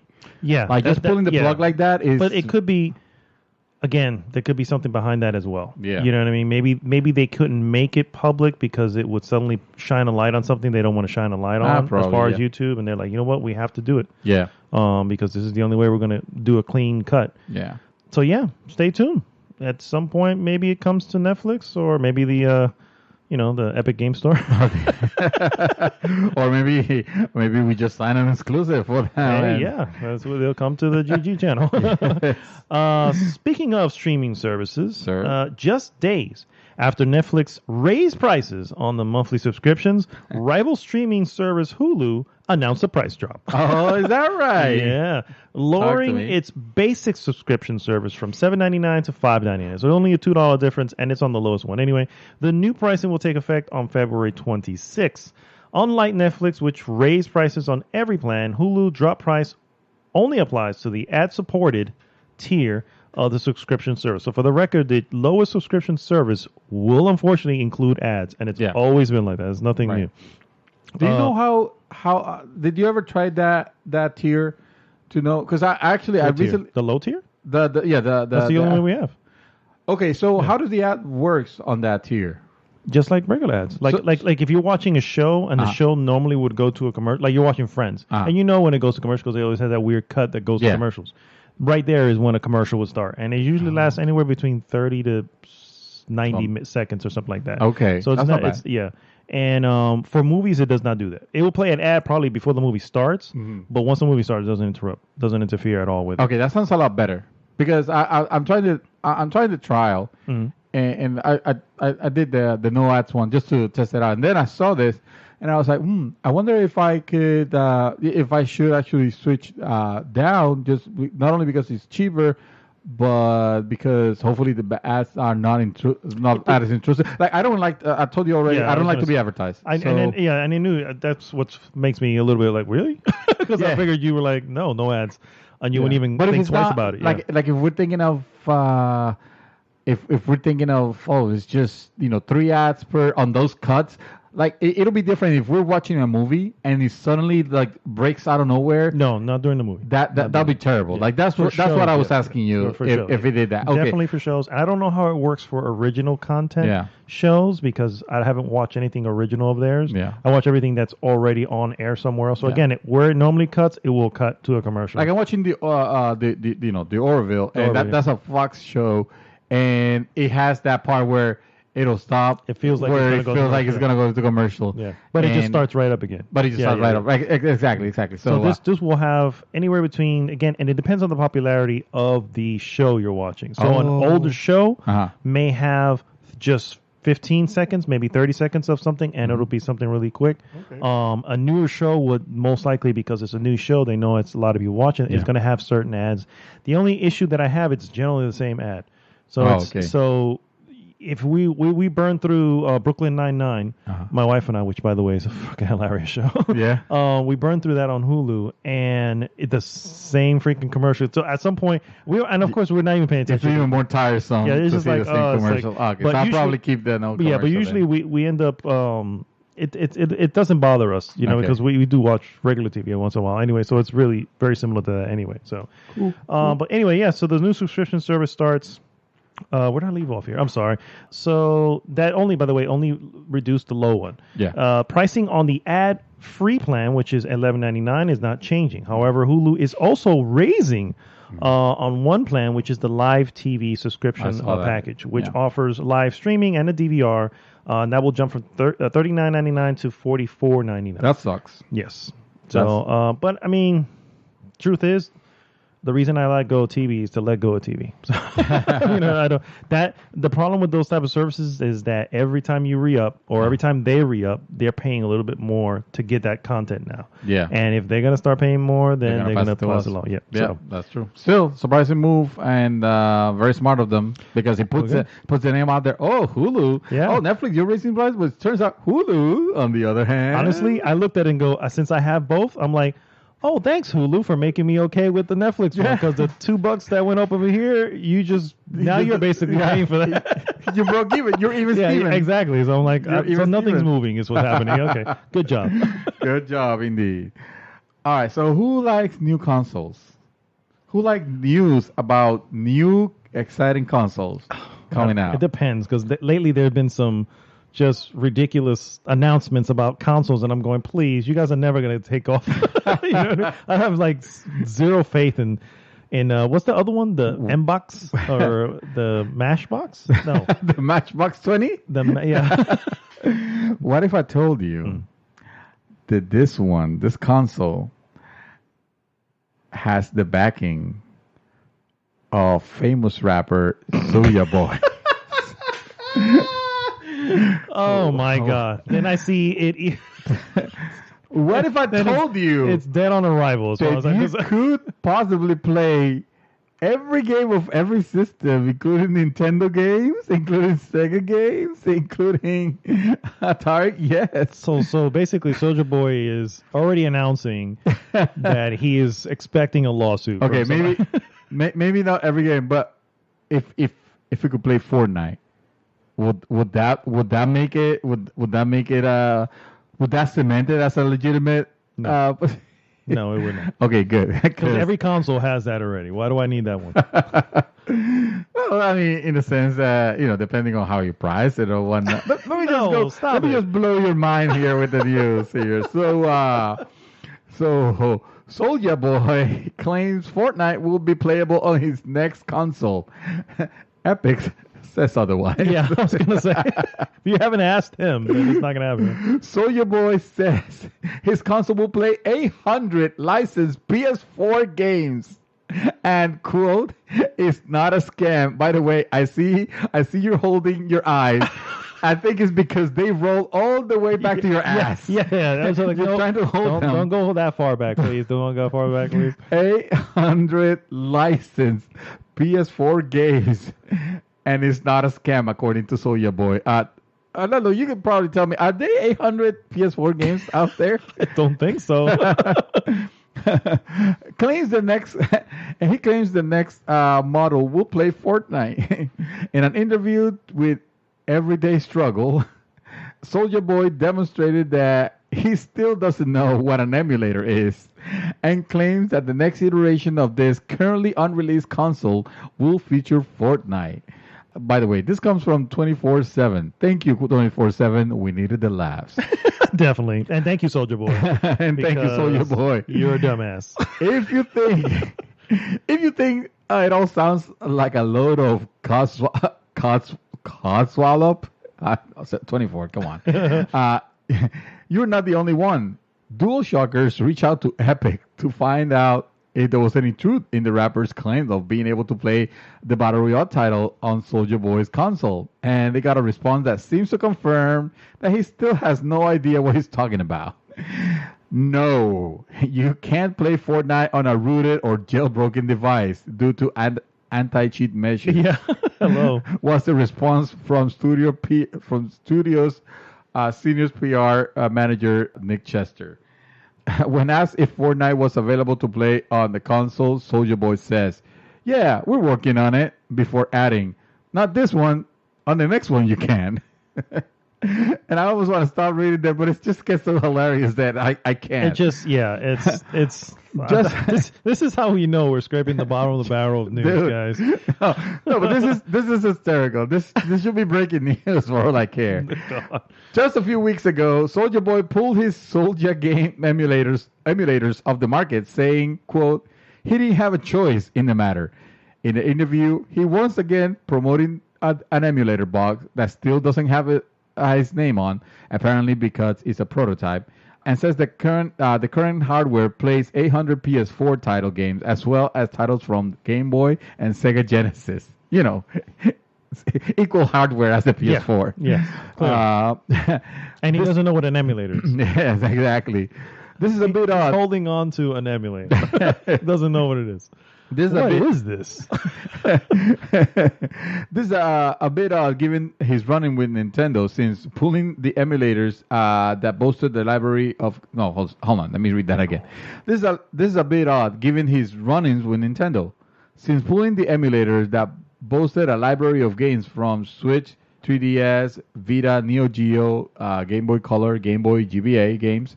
The Soulja game website now redirects to a Nintendo official 3DS listing. And this is a quote from him. He says, "I sold 1 million in one day. Nintendo approached me, ... They were trying to see what the fuck was going on. A young black kid just made $1 million in 24 hours, and our game's on the console. We want in." Like Nintendo approached them and say, "Hey, what the fuck? You guys are selling this console? Hey, we want our cut of the Nintendo games, of their own Nintendo games." When pressed on the topics, he added, "They thought the games were illegal ROMs. They're licensed." What a fucking maroon, dude. He's basically claiming that Nintendo approached them and be like, "Yo, you're making a lot of money of your console with our games. We want a cut." As if Nintendo would be like that. And then he's claiming like, "No, they're not illegal. You licensed them to I me." swear to God. I swear. You can ask my brother. I swear to God. It's like he just discovered pirating. Just accidentally. Hey, I could, if it's all out there, I can just put it into a box. It doesn't matter how many millions or you have a talent, let's just call it, in something. Stick to that. Yeah. Don't try Stick to to what you know. Yeah, stick to what you know. Exactly. Oh my goodness. My next piece, guys, is an interesting one. 4 months before Detective Pikachu even hits theaters, The Hollywood Reporter announced that Legendary Pictures is getting to work on putting together a sequel. Oh, is that right? Yes, Legendary has hired... Well, that cliffhanger that we have no idea of. Yeah, exactly. Legendary has hired Oren Uziel, who also co-wrote 22 Jump Street and the upcoming Sonic the Hedgehog movie, to write the script. That's all there is to know about this second Detective Pikachu as of yet, though it's probably safe to assume that everyone's favorite law-aligned Pokemon won't kick the bucket in his first film. Clearly. So, yeah. Well, Detective Pikachu 2 announced before we even seen the first one. The first one. Yeah, that's a lot of confidence. But then again, it's Hollywood. Of course, I would have expected them to already have the Pikachu universe laid out. I think they already smell a hit, is what it is, which is, I guess, good. It's possible, yeah. I mean, the trailer, I don't care about Pokemon one bit, and the trailer was interesting enough to be like, yeah, I can see what the fuss is about. It looks fun. It looks funny. It does look funny. It looks funny. So, I mean, Ryan Reynolds, come on now. Yeah, exactly. So this next bit of news comes also courtesy of VG247, and it says Cyberpunk's 2077 director joins Blizzard. So the name of the director is Sebastian Stepien, who spent nearly 13 years at CD Projekt Red, have left the job for a job at Blizzard. Sebastian Sepien's most recent roles were Cyberpunk's 2077's narrative and settings director, as well as the game creative director. As the creative director, Sepien spent 6 years, 2013 to 2019, ensuring that the game maintained a set vision. Then, in July of 2016, he added the role of narrative and setting director to his responsibilities. According to Sepien's LinkedIn page via Reset Era, the veteran designer joined Blizzard this month as a creative director through the project's name isn't mentioned.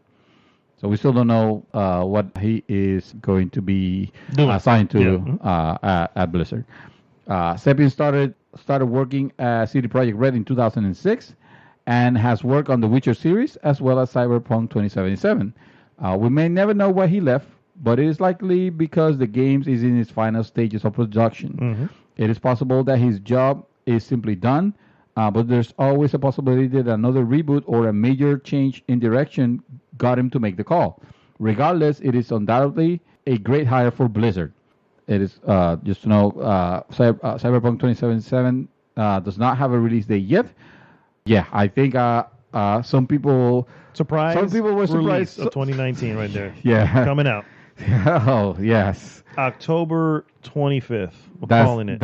You're calling it? All right. We're putting it on the list. 2019. All right. Cyberpunk 2077. I say delayed. Surprises everyone. 2021. Is No. this year's... Actually, if there's anybody that could actually pull it on time, it's probably CD Projekt Red. Yes. You know, Those guys they know how to crunch. They know what they do. And some people smell doom immediately after they saw this, and I feel like yes, it's I mean, for if the series that we have seen, the Witcher series, and what we can't tell from Cyberpunk 2077 story, but from what we were given on the Witcher series is phenomenal.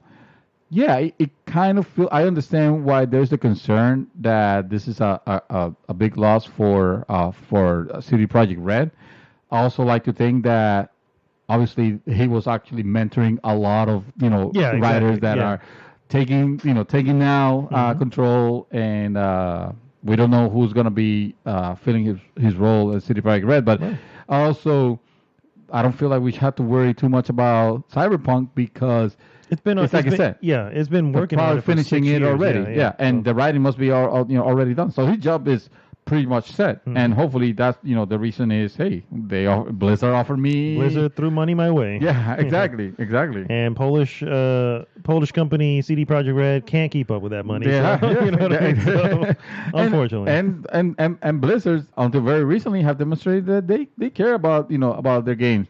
Yeah, Diablo 4, notwithstanding the announcement. They definitely care about narrative, at least. Yeah, I mean, they're bringing an interest. The lore. Yeah, I give you that. Yeah, absolutely. My last piece, guys. Oh, by the way, that was my last piece too. Okay. So my last piece, Anthem.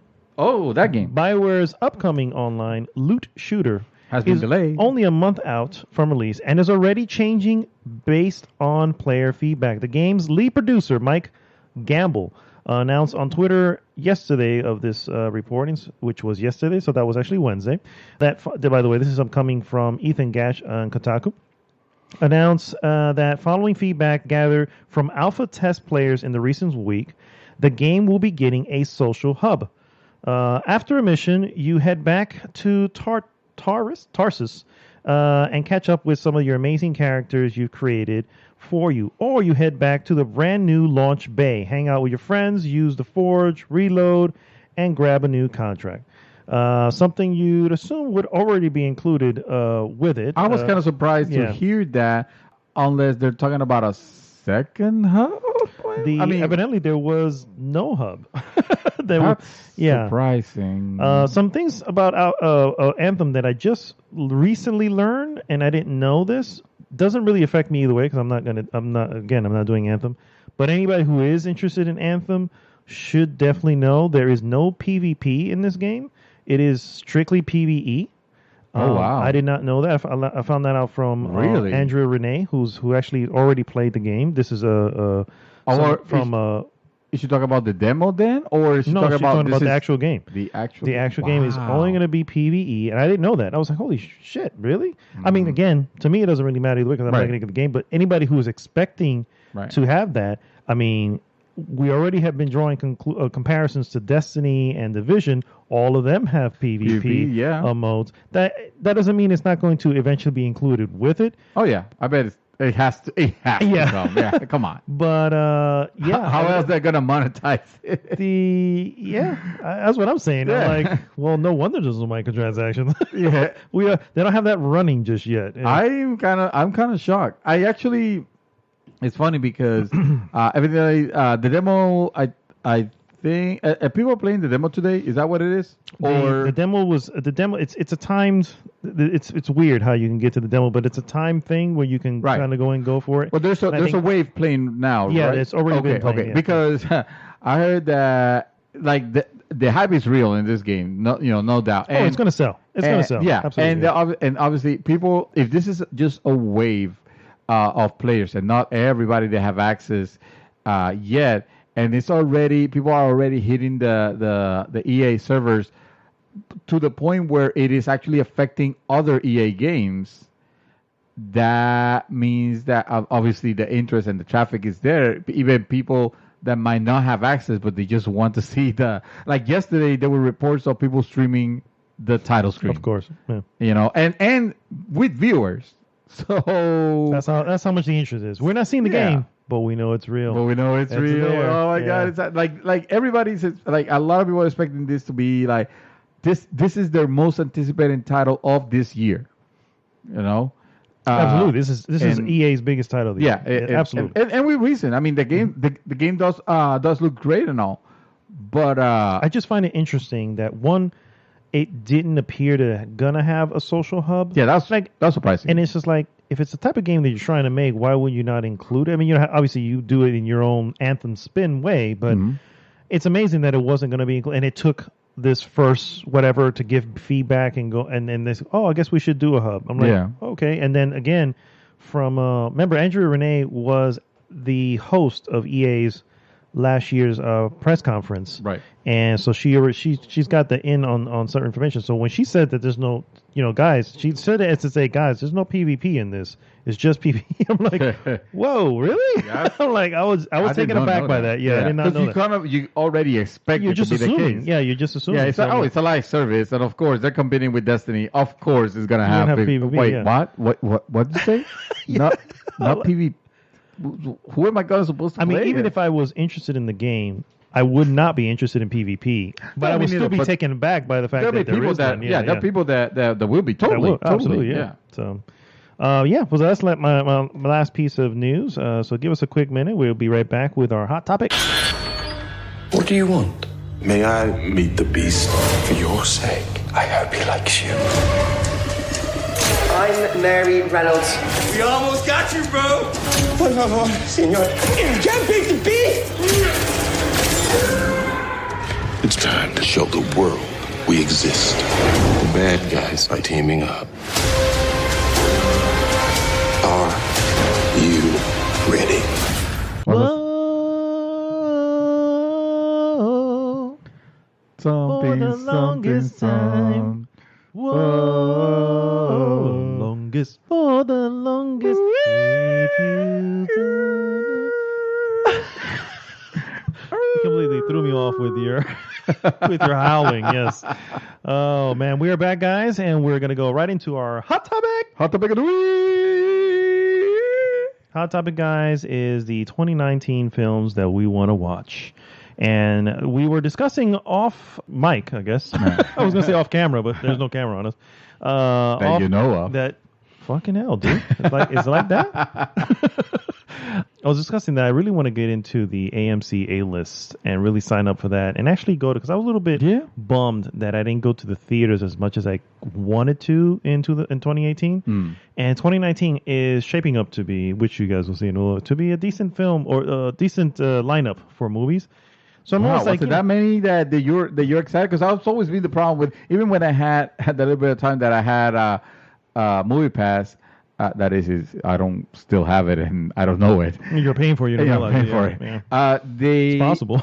like I found myself with like let's say a month where I would just go like once, and I guess it's fine because at that point the pricing was still It's still it was fair, still yeah. good. Mhm. But like I didn't find it. I didn't find any movies that I wanted to see. You know, it Yeah. was more like well we have it, we might as well. Yeah, I mean, there's always something. I think in the thing, like right Yeah. now, there's I'm sure except for Glass, but I'm sure there's other stuff in the theaters right now. Except for that- Glass. Yeah, that I would be interested I still in haven't watching. seen Creed 2.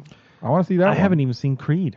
Dude, what are you waiting I, for? you know what is? 'Cause the problem is my wife's already seen it, and so it becomes that thing that when we get together to watch a film, I don't want to watch something she's already seen. You know, so- there's one of those looper videos from YouTube where they're talking about like perfect movies, perfect in the sense of like maybe made or that it has everything that it needed, That it need to have, yeah. that it didn't like it didn't excite you or anything like that. Everything was just right. Yeah. And that one, along with classics.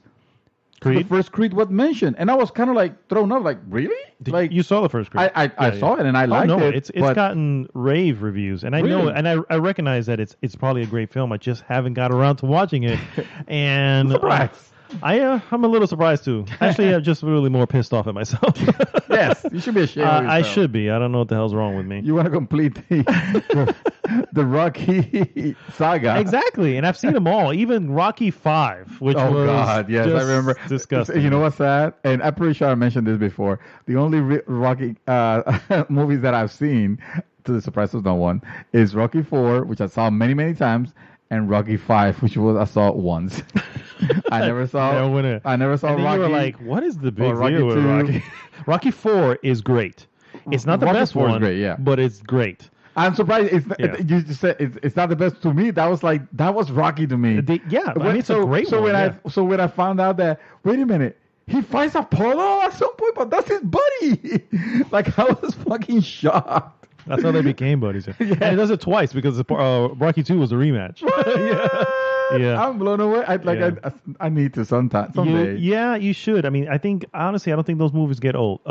Those movies are probably, You know especially the what? first couple, are timeless. You should, and I know you care about this because you're my friend. Mm-hmm. What you should do is just like the way you guys did Game Over Santos, where you just came to me one day and pretty much like kidnapped me. You guys should do that and sit me to watch those classic movies and everything. Just play everything. Just put this. Sir, bring freaking. do not get upset when this happens now, because you have quite the library I mean, like, that you don't know about. So Gilberto, what the hell are you doing here?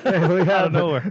This motherfucker. You have Pulp Fiction right there. we're gonna tape you to the chair. gotta watch. And we're all gonna fucking watch this shit right now. I have like And you're shit gonna in be my eye, fucking- like hooks in my eye, like Yes, keeping the. and you're gonna be blown away. You're gonna Yeah. be like, "Oh my god, I can't believe I can't believe missed I this lived crazy." all this time without Yes. that, dude. That was Yes. my reaction for the Shawshank Redemption, Oh which my I saw like God, 2 yes. years ago for the first time. Fair enough. Yeah. Thank you very much. Fair Please enough. continue.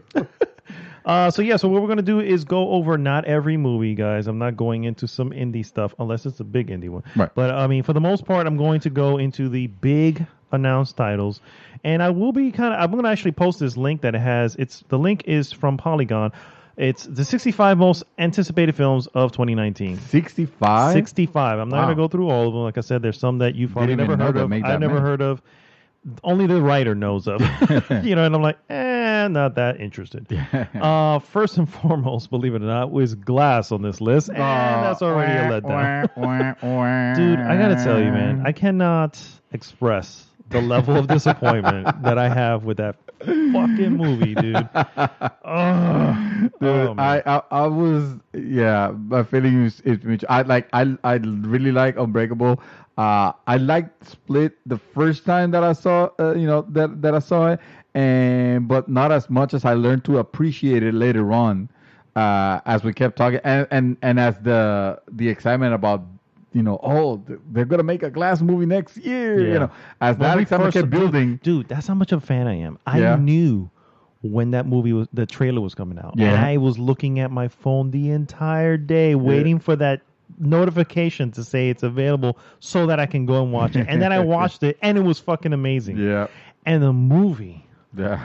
oh fuck that movie. Oh my god! You know what? I'm glad that at least we got to see it in a Together, really yeah, good, yeah. Oh, in yeah, a really yeah. good Oh. movie theater. you know, Honestly, also. that's like the best part of it. That's like the fact that the theater was like booming with the yes. sound. Shout out to Dolby Dolby theaters. Cold Pursuit. I'm only going to bring this one up because it is a Liam Neeson film. So Liam Neeson is still out there being a badass. Yes. Comes out. He's quite taken. Yeah. with 3 times. with being a badass. Yes, Yes. he sure is. That comes out February 8th, and it's just him being a badass. February 14th, also known as Valentine's Day, Yeah. Alita, Battle Angel. Dude, I don't know why I went from like, okay, that's fine, to like, oh yes, I need to watch this. Somehow I got super pumped, and I don't know when it happened. Or it might have been when we saw the trailer on that Dolby theater. You know what? It might have been could that. be, yeah. Because now the I'm sound like, and the yeah. I can see what you're saying. that's one of the hyped up movies that I'm almost concerned because it honestly looks like it could go either way. It looks like it could be a fantastic trailer, a great story, really enjoyable and amazing, or it could be, hey, the trailer just looked great. Like Glass. Yeah. Exactly. But So, yeah. if you don't know, this is a live action live action / CG hybrid. Alita is actually a manga, which was very popular back in the day. This is being brought to us by James Cameron. Good. But it is being directed by Robert Rodriguez, which is of Desperado fame. Oh, okay. So yes, an interesting mix of people. There's some good stars in it. Christoph Waltz, which I'm a big fan of. Mahershala Ali. I always mess up his name, but he's also a big up and coming guy right now. Now, is Alita completely CGI, or is she an actress? They exaggerated her eyes on it. She is an actress. She looks very similar to that. But yes, the CG. There is CG obviously mostly on her because her body's, especially in the trailer, shows off her body's actually mostly cybernetic. But yes, she is. She looks similar to that. Okay. So her face is definitely hers. Except for those eyes. Except for those eyes. I mean, they're hers, Those but eyes- they're extremely exaggerated. Yes, they're anime eyes. They are. Moving on to March 8th. March 8th. We've got Captain Marvel. Oh, yes. Yes, Marvel's first that I've woman-led...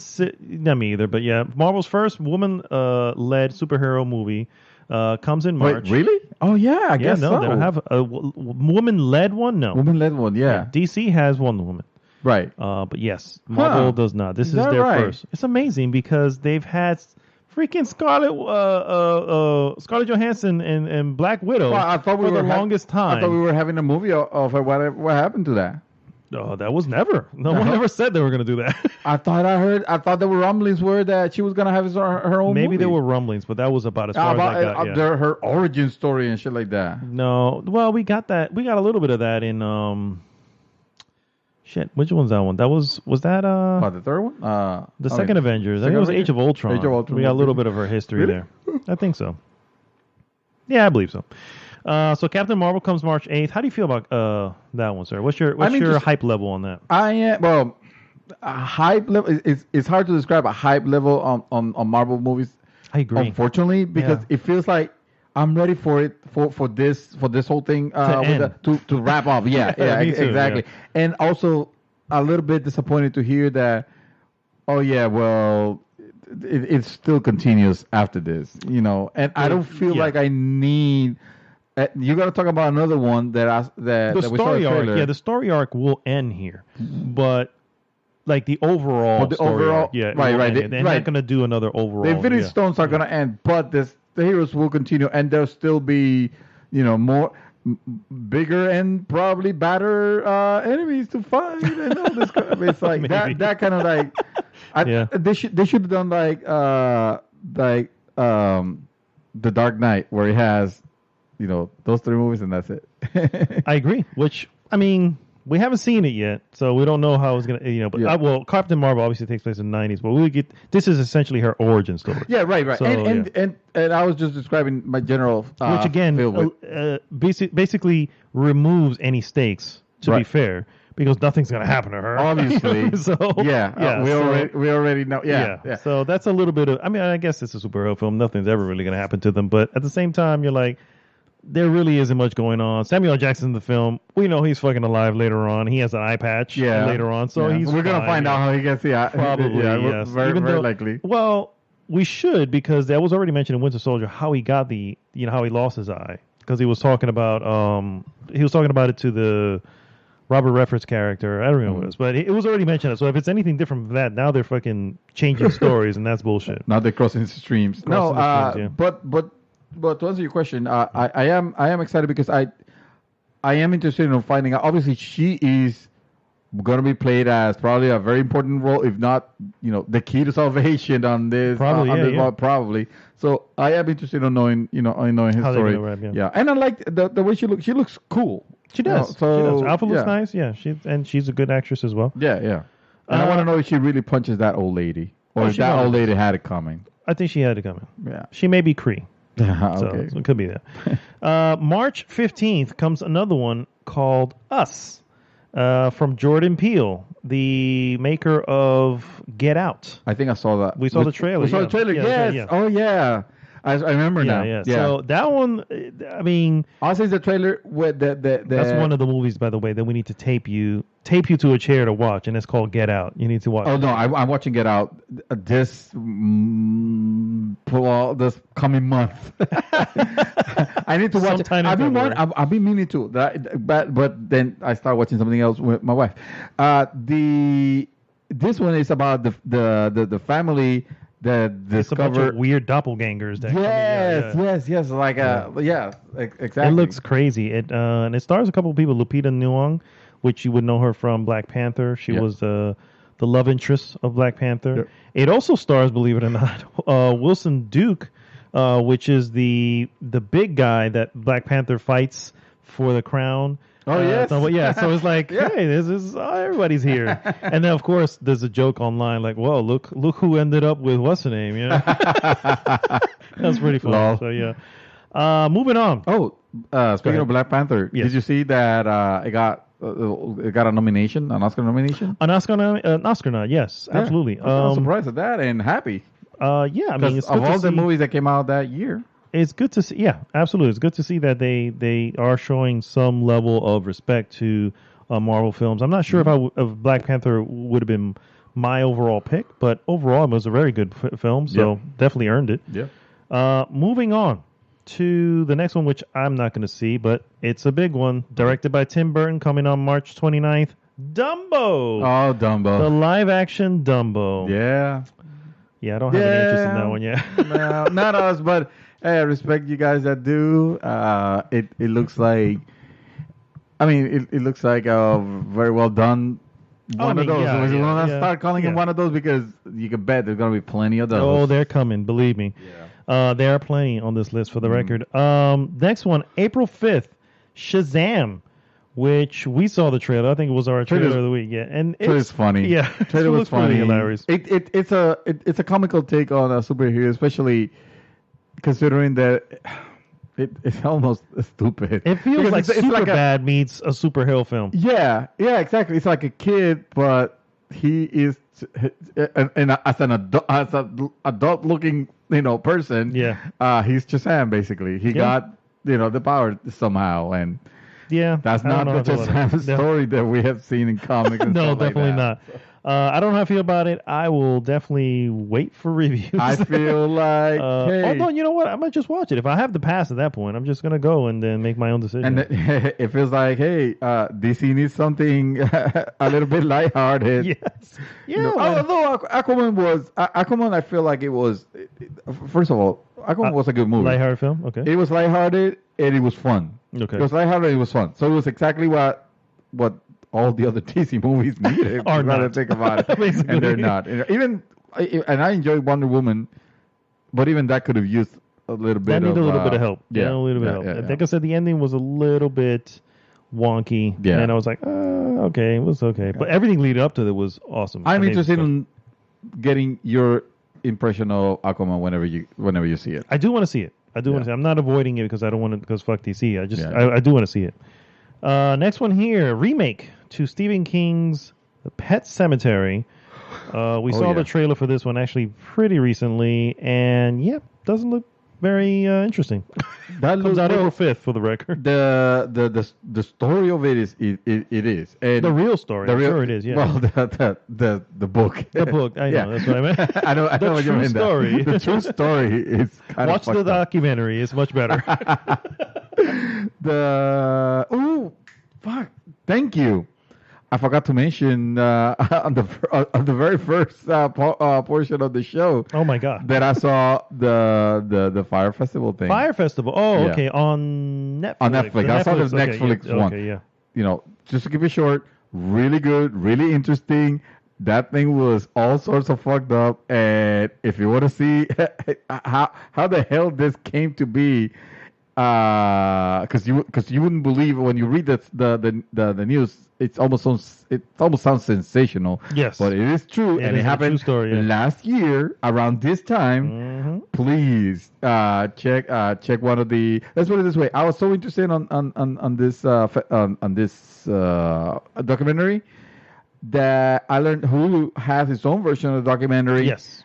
So one of the reasons I also got Hulu was to have the opportunity to watch that as well. Okay. And we come back to the topic of the week. So. Oh no, you're fine. You're fine.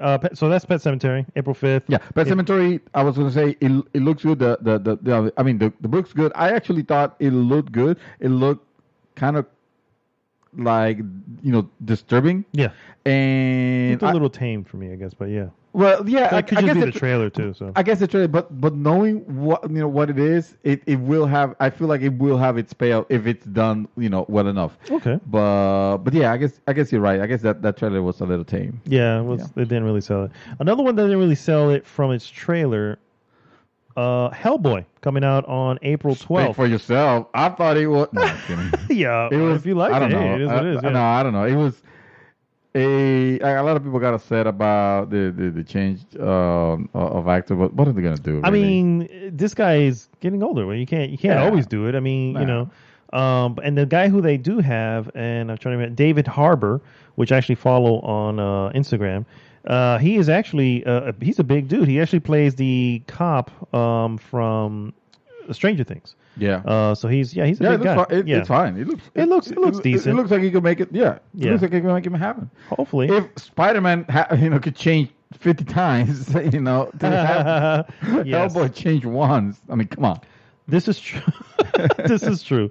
So yes, looking forward to see more about that. To see more, and hopefully it's going to be doing good on that.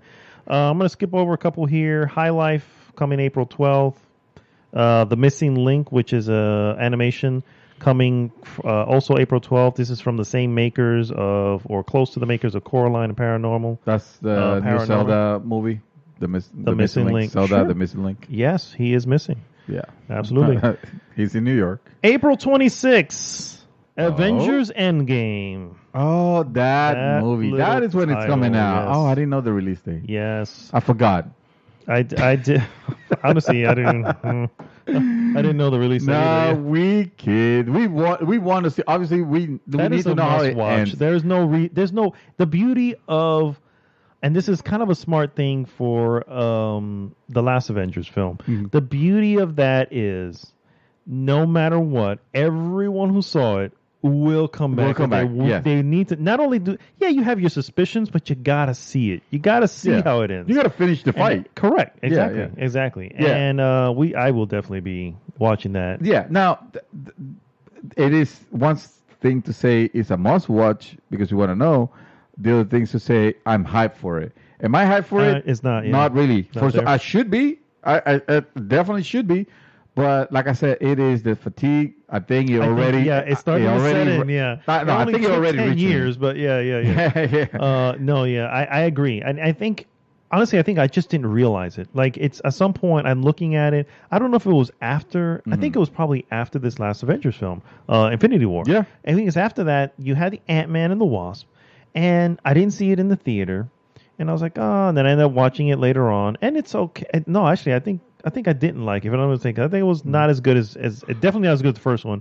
But I think I didn't come away from it feeling very good about it. Mm-hmm. And then Captain Marvel, the trailer came out. I'm like, okay, but now it's just like, literally the fatigue is just for me, starting to set in. That it's like I'm gonna watch it. but it's really because I almost feel like I have to watch it now. You know what I mean? Yeah, I totally get you. The thing that did it for me was watching the end of this one, being impressed. I was actually impressed at the way this was a great one. Absolutely. The Infinity War ended, and how ballsy it would have been for Disney to be like, the end. Here we go. This is your story. I mean, it wouldn't make people happy, but it would have gone down in history as, oh yeah, this is. I mean, one of the best way to close that out, possibly. I would argue that the fact that they left it like that, because for anybody of the billions of people who's already watched it, who if listening has not watched it, slight spoilers here. You know, this left Thanos as the victor in the end, pretty much. And when you really look at the specifics behind that, this is still Disney. This is Disney. This film is Disney because yes, the deal and everything happened. They already had things in the works. Yeah. Not with this movie. By the time this one came around and even started filming, it was already all Disney. Yeah. And to allow them to give them that freedom to say, we know what we're doing. We know what we need to do. Let's make it like this. And literally make this a almost an origin film for Thanos and also his film. This was literally his film. And he walks away the victor in the end. Yeah. And that's it. Credits roll. And there are some really quiet, solemn credits where you're like, what? You know what I'm saying? Yeah. That was a ballsy ass move. You know what I mean? It was it left you with a very strong impression at the end. Yeah. That you kind of wish you could just keep it. That should be like almost like your ending, right? But then you know that you obviously you want to there's part of you that want to see more, but then you get a bad trailer out there, and I'm sorry, I realize that a lot of people enjoy the trailer that came out for Endgame. Sorry, Endgame. I'm talking about Endgame, and whatever. And the more I saw it, the more I thought it was bad because first it yes, it was almost like pessimistic, almost like it was the expected trailer of correct. We only have one last shot. We need to do this. Yeah. We got. I hope this works. I hope this works exactly. Yeah. And then of course, as if that wasn't cliched enough and bad enough, they killed it by literally inserting the solution at the very end when you see Ant-Man. Oh, hey, I'm here. Especially if you've seen Ant-Man and the Wasp, you go, oh, I see. Oh, wait a minute, exactly. And then if you see, I haven't seen it yet. So now quantum it's like physics, guys. Quantum physics is the answer. So at the end of the day, it's like, so none of this matter, because at the end it will have the expected Disney ending of every movie. So I think that's what I went. Yeah. Okay. I'm done. Exactly. I mean, again, still want to watch it, but yeah, my hype level for it is nowhere near. It was almost like. The Marvel formula on all their movies is the same. This one was disruptive. The standout is, to me, still is Winter Soldier. Winter Soldier. Yeah. But see, Winter Soldier wasn't Disney-fied. It was not Disney-fied. This was before Disney. So the formula cemented, after the Disney deal, where you could see the expected portion that it's going to have, and then. Infinity War broke the mold a little bit. Broke the mold, but now they're putting the patch here with this next one. Did they really, or are we just on pause? Yeah, exactly. Unfortunately. Yeah.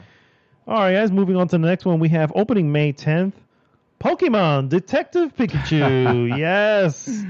Oh, I'm curious about that one, but Ryan Reynolds is Pikachu. That's all I'm saying. I tell you what.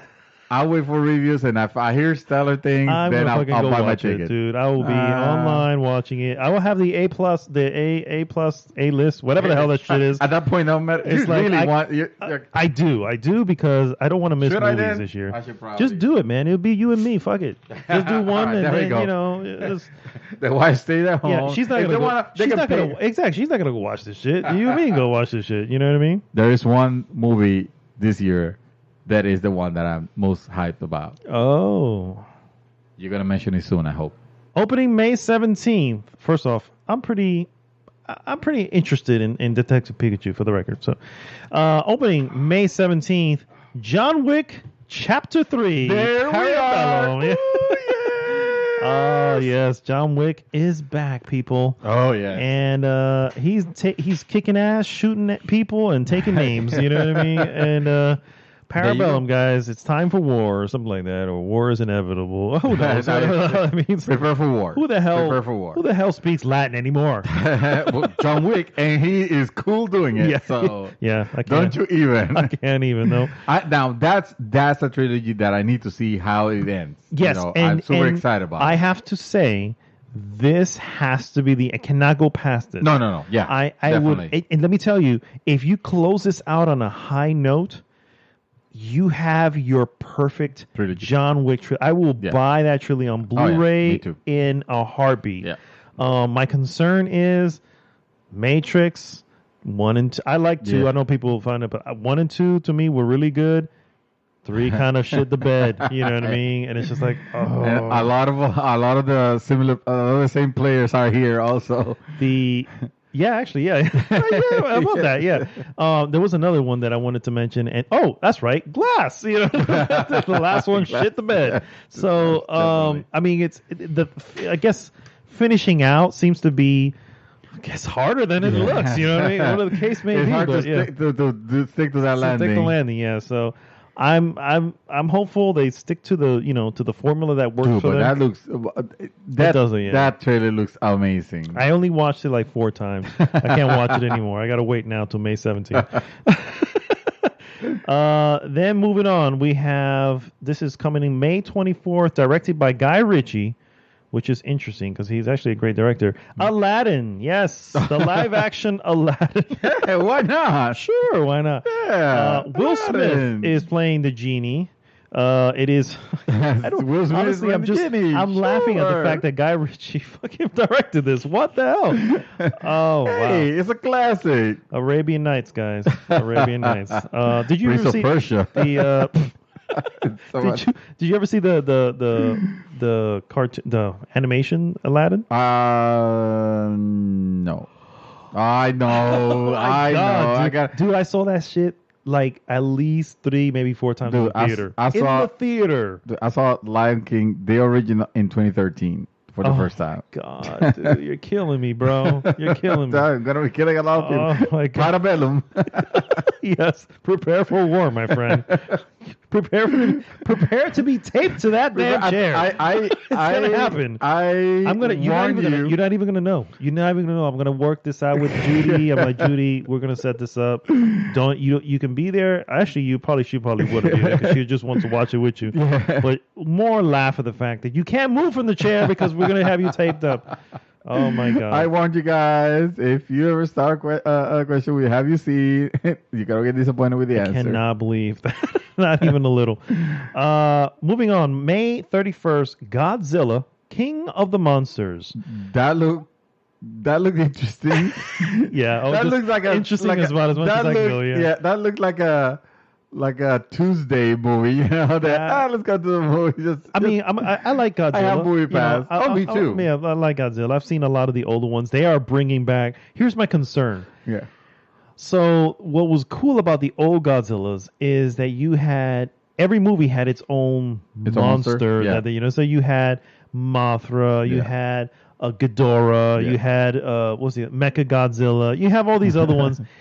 This one in one film, from what I saw, I don't know if you saw it, had Rodan, Ghidorah, Mothra, and I'm like, what the hell? Why is all of them in one spot? I mean, are you gonna even have time to have a story, or is it just gonna be, hey, let's put them all together and make this rampage, right? Yeah, they pretty much.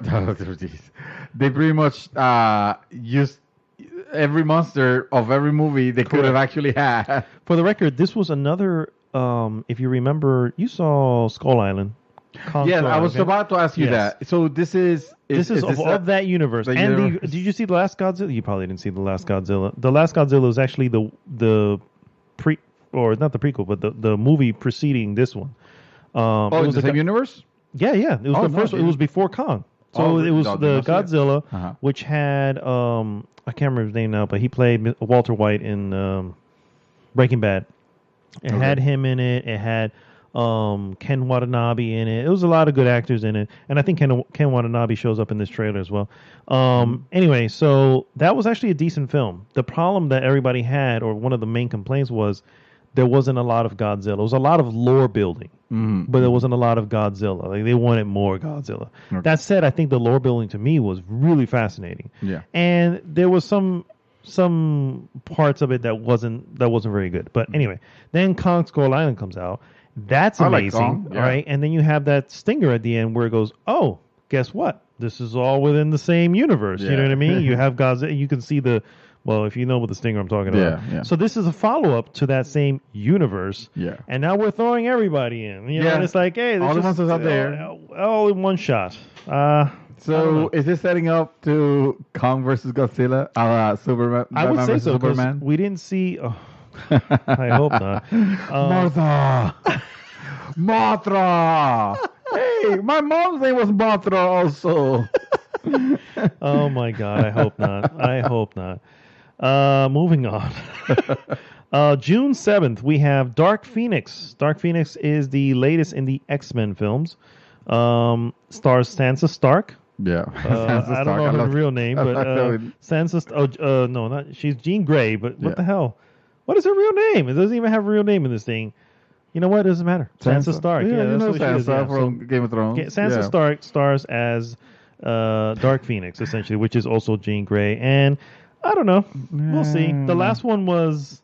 I didn't like the last one. I think X-Men is Logan was my X-Men movie. pinnacle, The only thing that I needed to watch. I did Logan not was so good too. see. Yeah, I can watch that shit again. Let me tell you. Yeah. I need to watch anything else. I agree. Next one, Men in Black International. Oh, jeez. Comes out June 14th. Yeah, bro. I saw that trailer, dude, and I was Dude, like, no. ill. That's all I can say was ill. This looks like what happened to Ghostbusters 2016. That is what was about to happen to Men in Black. This looked like... In the sense of the quality. Yeah. No, I know what you mean. Yeah. Exactly. This looked like we can't continue the other Men in Black, so we'll do a new Men in Black. We'll do a new it's Men in the Black, international chapter or office or whatever. That's it. The actress that they have on it. Tessa Thompson. Yes, I'm freaking in love with her. Oh, okay. she's in it. Tessa Thompson's in it. And then Chris Hemsworth, of course, also known as Thor. He's in it as well. And who knows if it's going to be... Who? Chris Hemsworth? Yeah. Oh, that spells doom already, because you know what happened to Ghostbusters 2016? Oh, shit, yes. You think that's the common factor? Yeah, that's the common denominator right there. I agree. Yeah. I think that's you what's going to can't happen. have a good movie with Chris Hemsworth. I agree.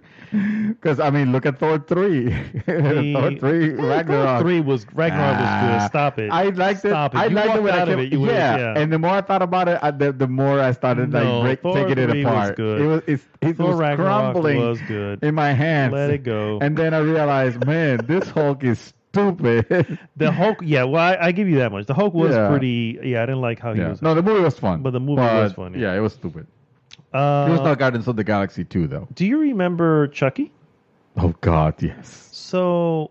No. Yes. No. So we have a Child's Play it's not October. remake. Oh, jeez. Now, here's the deal with Chucky. Child's Play, the actual real Child's Play, the first movie, was actually a very good movie. It was actually a very scary movie, too. Right.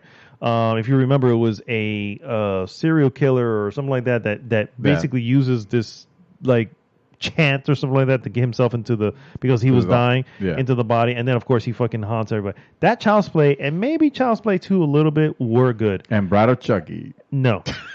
From then you have a bunch of shit and I mean they were never called Child Play at that, but they were called Chucky this, Chucky that. Yeah. That's when shit just got really bad. Yeah. So this looks to go back and redo the original. Essentially, it was 1988. Fuck. Wow. That was a long time ago. Yeah, 20, 30, or whatever. Yeah, long time ago. So they're rebooting the original. It's supposed to be another very more scary slasher type thing. That's interesting. It's going to be the same. The same doll? The same doll is going to look the same. Honestly, I don't know. I would assume so, but they haven't shown anything of it. It would be interesting if they did. I would say they should do a different look, right? Yeah, I should. I would think so. Yeah, because otherwise, people are gonna be like, they'll connect it to, and not fucking will watch it at all. Yeah, yeah, yeah. Connected the bride of Chucky. Yeah, whatever the hell that disaster was. So that comes out June 21st. Also coming out. Chucky takes Manhattan. Just actually, I feel like Chucky should go in space. Oh my God. Called Chucky X. There you go. Yeah. There you go. Thank you, Hollywood. I expect my royalties. Something tells me there's a script out there already rolling around with that. Also coming out the same day, Toy Story 4. I can't believe we're going back to the well on this, Why? I thought... really? Yeah. Yeah, I don't... I'm not happy with this because I think the Toy Story had a perfect ending. It had a perfect ending. Yeah, it did not need to. This is Disney, bro. This is the problem with not Disney. Just Disney. It's Hollywood as well. This is a very Hollywood thing. True. Yeah. It's like let's go back to the well on this, and who knows? I guess it's either that or a Toy Story remake, right? Oh God, a Toy Story remake. No, we don't need. I don't think we need to have Fortnite Toy Story characters. And Which, where's the Fortnite movie? Let me tell you, I wouldn't be surprised if you see Fortnite here. I am announcing it right now that the Fortnite movie is happening. Oh, God. I am announcing. Don't do it, Epic. It's going to be Battle It's going to be a remake of Battle Royale, but it's going to be funny. You know? No, please no. Dude, it's happening. Moving on, July 5th. If the Emoji movie happened, anything could happen. Yeah, you're right. The Emoji. So, did you see the Emoji movie? Hell to the fuck no. Why would I? I don't know. Of all the movies that I have not watched, whatever. I will sit down to watch that. Something silly. I can't remember what it was. Rampage, and you liked Rampage. I thought it was okay, there dude. You go. Come on now. Hey, give you credit. All right, fine. I'll give you credit for picking an okay movie. Good job. July 5th, Spider-Man Far From Home. Oh, yeah. This is going to be a very uneventful. So here's we mentioned this before. I think we mentioned this before on the podcast. I know you and I spoke about this before. Let's get a moment here. The second film to a Marvel property has never been good. No. Right? Except for one. There's one anomaly. And that's Winter Soldier. Winter fucking Soldier. Not only is that movie way better than the first one, and I think the problem there is that the first one really wasn't good. You know what I mean? But not only that, this was stellar. This was stellar. This is like beyond. To date, I still say this is my favorite Marvel film. I concur, sir. Yeah, so, I wholeheartedly concur. Yeah. So that said, that's the only one. Thor 2, the Dark World, 2, Iron Man 2, Jesus. Hulk. Oh wait, there is no 2. Avengers 2. Avengers 2. Ant-Man 2. Guardian of the Galaxy 2. Oh, Jesus. The list goes on. The second one of Black Panther 2. No, stop. The second one of a specific property in Marvel films, the MCU, have not gone well. Yes. So, and I saw the trailer for this, and while it looks interesting, it does not look great. I don't know if I care. Yeah, you took Spidey out of the out of New York. Mm-hmm. Exactly. And B, if this is meant to be put after the events of, it is. I still say it is. I don't know if it is, but I still say it is. Yeah. If it's meant to be put after the events of Infinity War and Endgame, then whatever great acting happened in this one, completely not cared, completely undermined, by the return because it's not he's alive. Yeah. Oh, moving on. Lion King. Coming out July 19th, directed by Jon Favreau, director of Iron Man 1 and 2. Oh, well. Lion King 2 will not be good for the record. I get a feeling that they're already done with the storyboard on that one. I think so. This one, my only issue with this is a frame-by-frame remake. So it is literally the animated film in CG animation. Well, I'm not upset about that because if you're gonna do this, I guess it should be. I can concur. I guess it should be all the way. Otherwise it's a remake. It just feels like a money grab to me. Oh yeah, hello, Disney says hi. Yeah, you're right. Here is probably one of my most anticipated films. More than John Wick? More than John Wick, yes. What? Yes, I know. What? And this is probably just me. Yeah, this is gonna be just you alone in Coming your out, own boat. opening July 26th, directed, by Quentin Tarantino. Oh. Once Upon a Time in Hollywood. Yes. Just the title itself. Oh, dude. It stars Leonardo DiCaprio. It stars Brad Pitt. And you have Margot Robbie. Which, if you remember Margot Robbie and Leonardo DiCaprio in Wolf of Wall Street. No. Did you see Wolf of Wall Street? No. But Fucking hell, dude. Dude, you started it. Sir, you are so gonna be... Oh, my God. You're gonna be so stuck to a chair. Let me tell you. Oh, my God. So many movies. Anyway, Quentin Tarantino. Love Quentin Tarantino. I know, but we got John Wick, bro. No. What? I do want to see John recorded. Wick. Yeah. I do want to see John Wick, and I am extremely excited for John Wick. However, Gilberto, I need you to regulate on this one. Whatever. I need you to write. I need you to write down. Not write down. I need you to talk for 3 minutes on Messenger, expressing your discontent. Okay. I think if I was a gambling man, which sometimes I am, yes, and sometimes I lose. It tends to go very well for you. But if I was a gambling man, I would say that Gilberto will be on my side on this. Not that John Wick is not good. And I'm sure it'll be great. Well, I'm hoping it's going to be great. Just the fact that we have another Quentin Tarantino film. Gilberto, I know you like power. I know you like Quentin Tarantino, that, but I need to know the truth. Should I be more excited for this, the Wolf Among Hollywood, or whatever it's called, or Once Upon a Time in Hollywood? There you go, that one. Or John Wick, bro. Because John Wick 3. Come on. Let's be real. I know it's going to be John Wick. Please. Yeah. I need to know. Me, but yes. Oh, man. Opening August 2nd, The New Mutants, another X-Men spinoff. Oh, yeah. But this one here, I don't know. I don't know about this one. I don't know. I don't know. Because this is still Fox. I know Fox is kind of now with Disney, so I don't know. Yeah. Wasn't there something? I feel like we saw something on this for one, the New right? Mutants? I believe... Was that a trailer or something?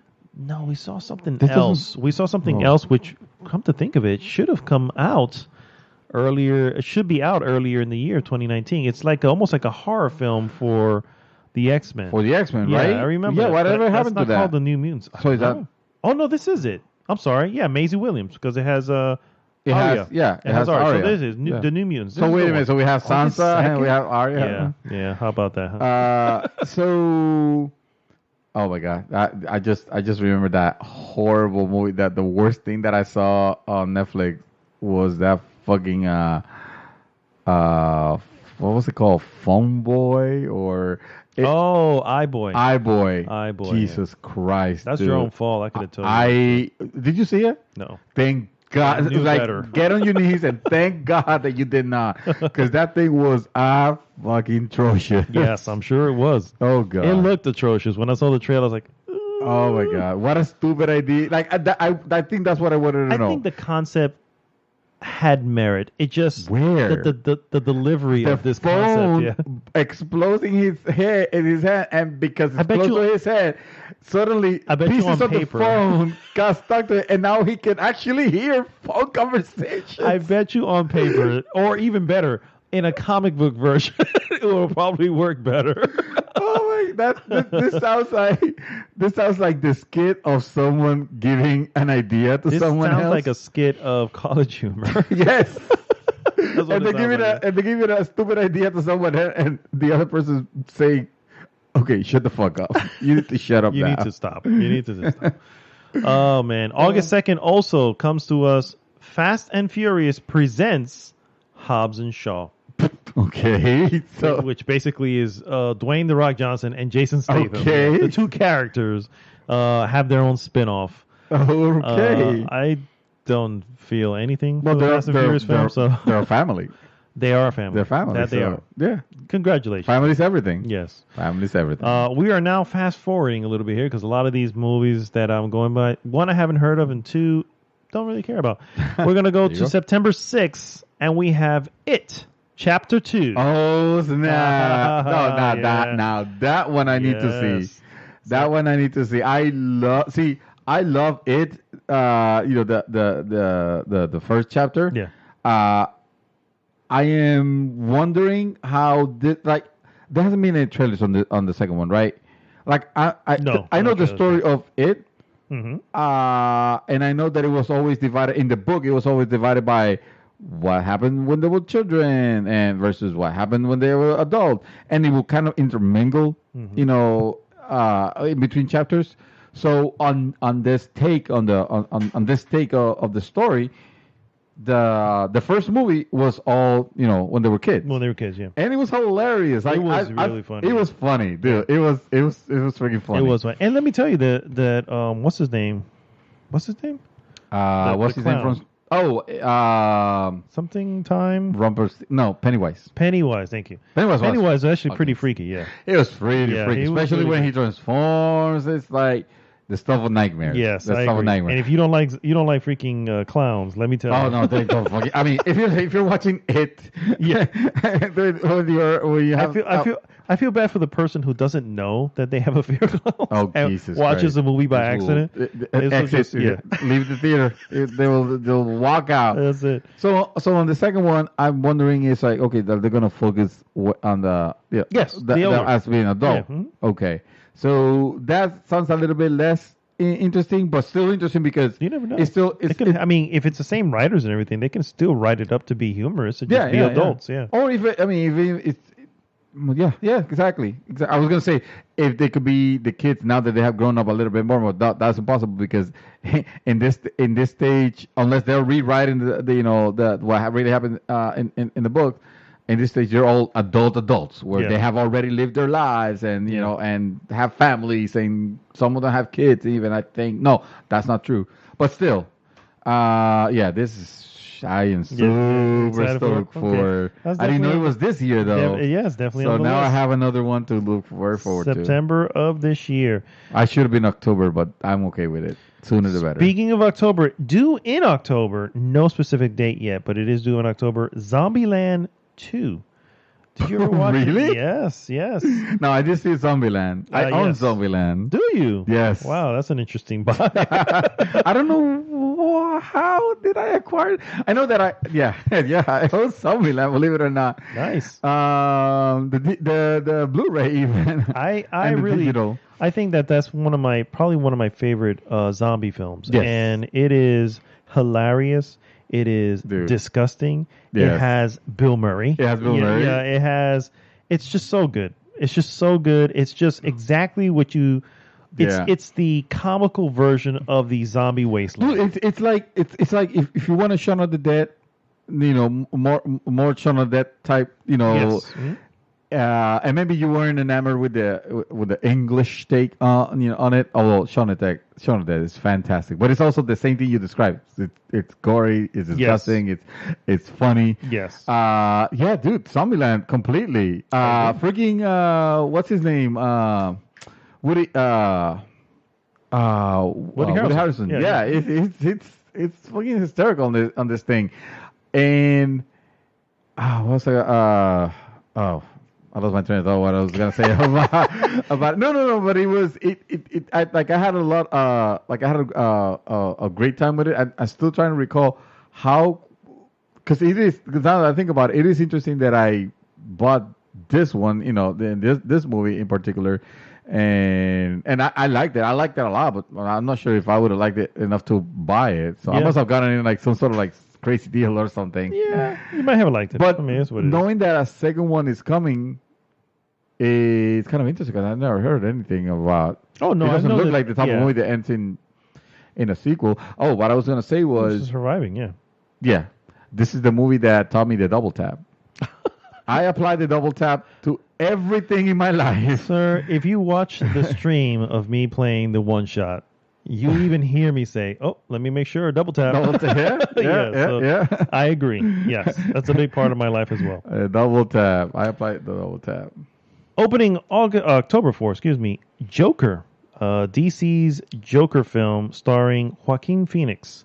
Yes. I am. I'm curious. Curious I'm about more it. Very curious curious, that hype for it. I'm more curious because I obviously want to see how that how that developed. How he's Joaquin as the Joker. How does he plays it? I agree. I agree. Yeah. I am. I'm fairly interested. Yeah. One, because he's probably one of the most craziest villains and really weird to put into a story of himself. And if they do it right, it could be amazing. It could be ridiculous. Any other way, and it's just wrong. Yeah, wrong obviously in every way. you wouldn't play him as necessarily play him as a obviously not as a hero, but I was gonna say don't try to do an anti like that. Don't try to do fucking Venom. All right. No, don't do that. Don't do Venom with the Joker. That would be the ultimate insult. Correct. This what I'm hoping from this is it's because it's not gonna happen because it's the property owners, the IP owners they're not gonna allow it. But if they should, we should have a psychotic, really disturbing Joker movie. Like you know what I'm saying? Like yeah, it's possible. I don't see it though. I mean, it's I DC. Don't see, unfortunately. We don't. It's DC and Warner Brothers. We don't really know. What they. If it was Marvel and whatever, no, that's not gonna happen. That's true. But DC and Warner Brothers, they could lend themselves a little bit more. You don't know sometimes with them. So I would. Yeah, because we don't need this Joker to be. Oh, this is the Joker of whatever future Batman movie they make. We don't need that. No, we just and it's not supposed to be either. It's supposed to be. It should be its own take on whatever this hero, because I mean this villain it is actually probably the only villain in my opinion that I'm very that I'm interested in, that has a really disturbing story, even though they changed their origins from property to from movie and games and all that, but it's fascinating. In every facet, he's always been a fascinating villain. Yeah. And it's played by Joaquin Phoenix, who is a great actor. Yeah, he's a great actor. He's a crazy guy. Yeah. Which almost fits the bill. Yes. Like who else? Why not put him there? He fits the bill. I'm going to just quickly run through because these are probably not as interesting. October 11th, a animated Addams Family, which is a CG animation, also coming.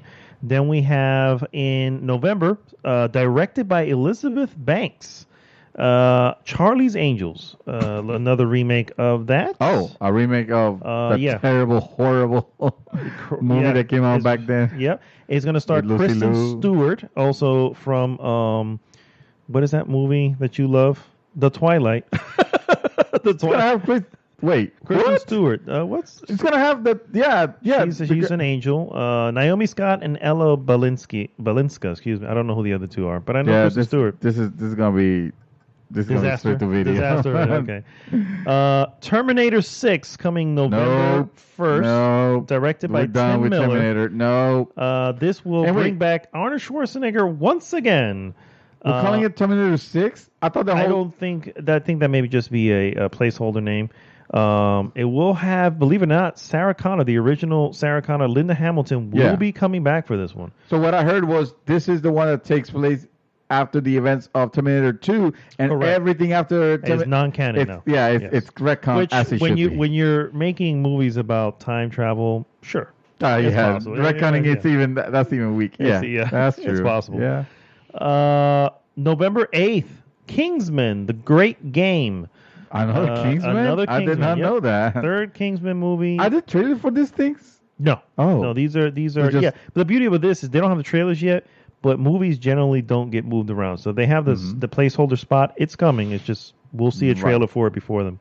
They'll probably release it first and then patch it later. Yeah. That's how. Yeah. That's what they did with Batman vs Superman. Oh, and the director's cut. Woo woo.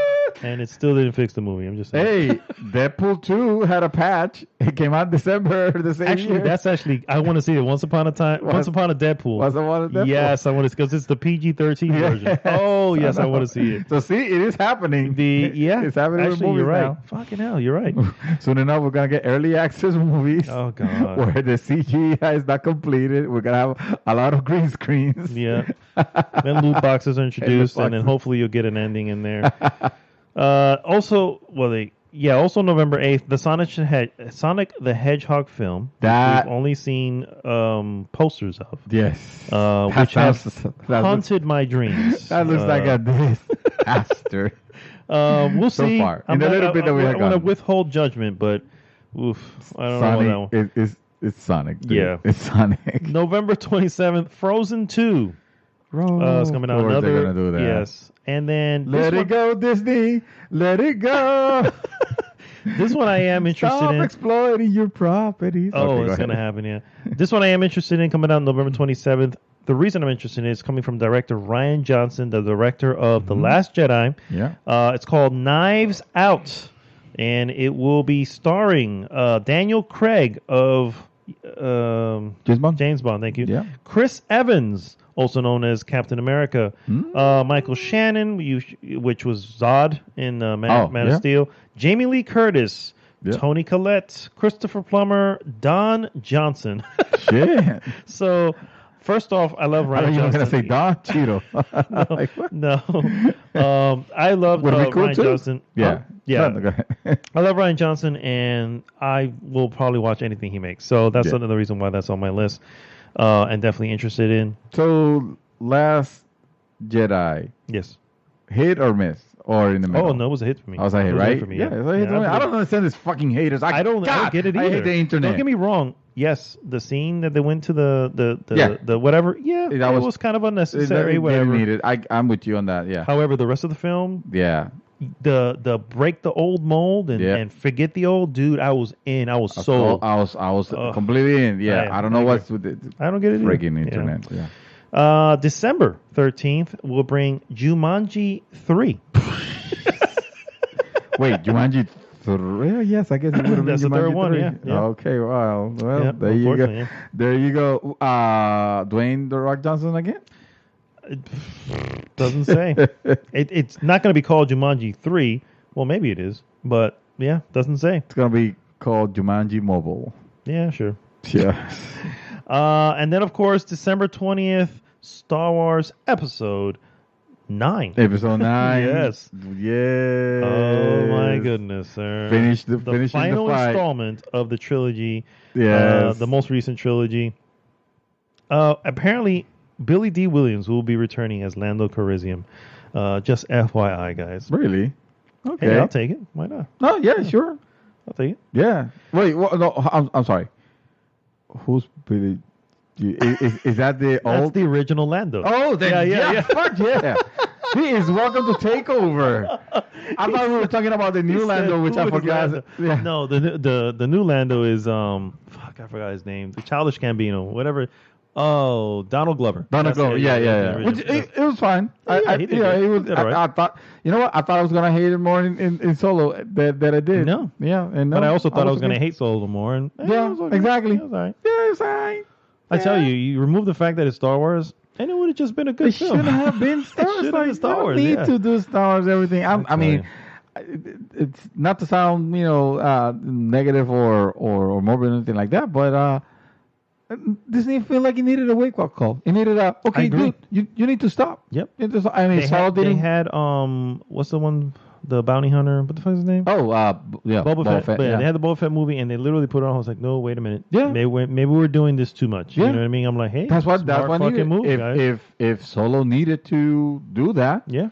then I'm glad. I'm happy for it. Yeah, I agree. it did something positive for the Star Wars universe after all. Yeah. So thank you, Solo. Inadvertently. I appreciate it. Yeah. Good job, Solo. Yeah, you actually stopped the real empire From from winning. winning, Yes. which is Disney. We all Good know. job. Good job. Yeah. All right, guys. Well, that brings us to the end of an awesome episode, The Real, episode 144. Thank you so much for tuning in.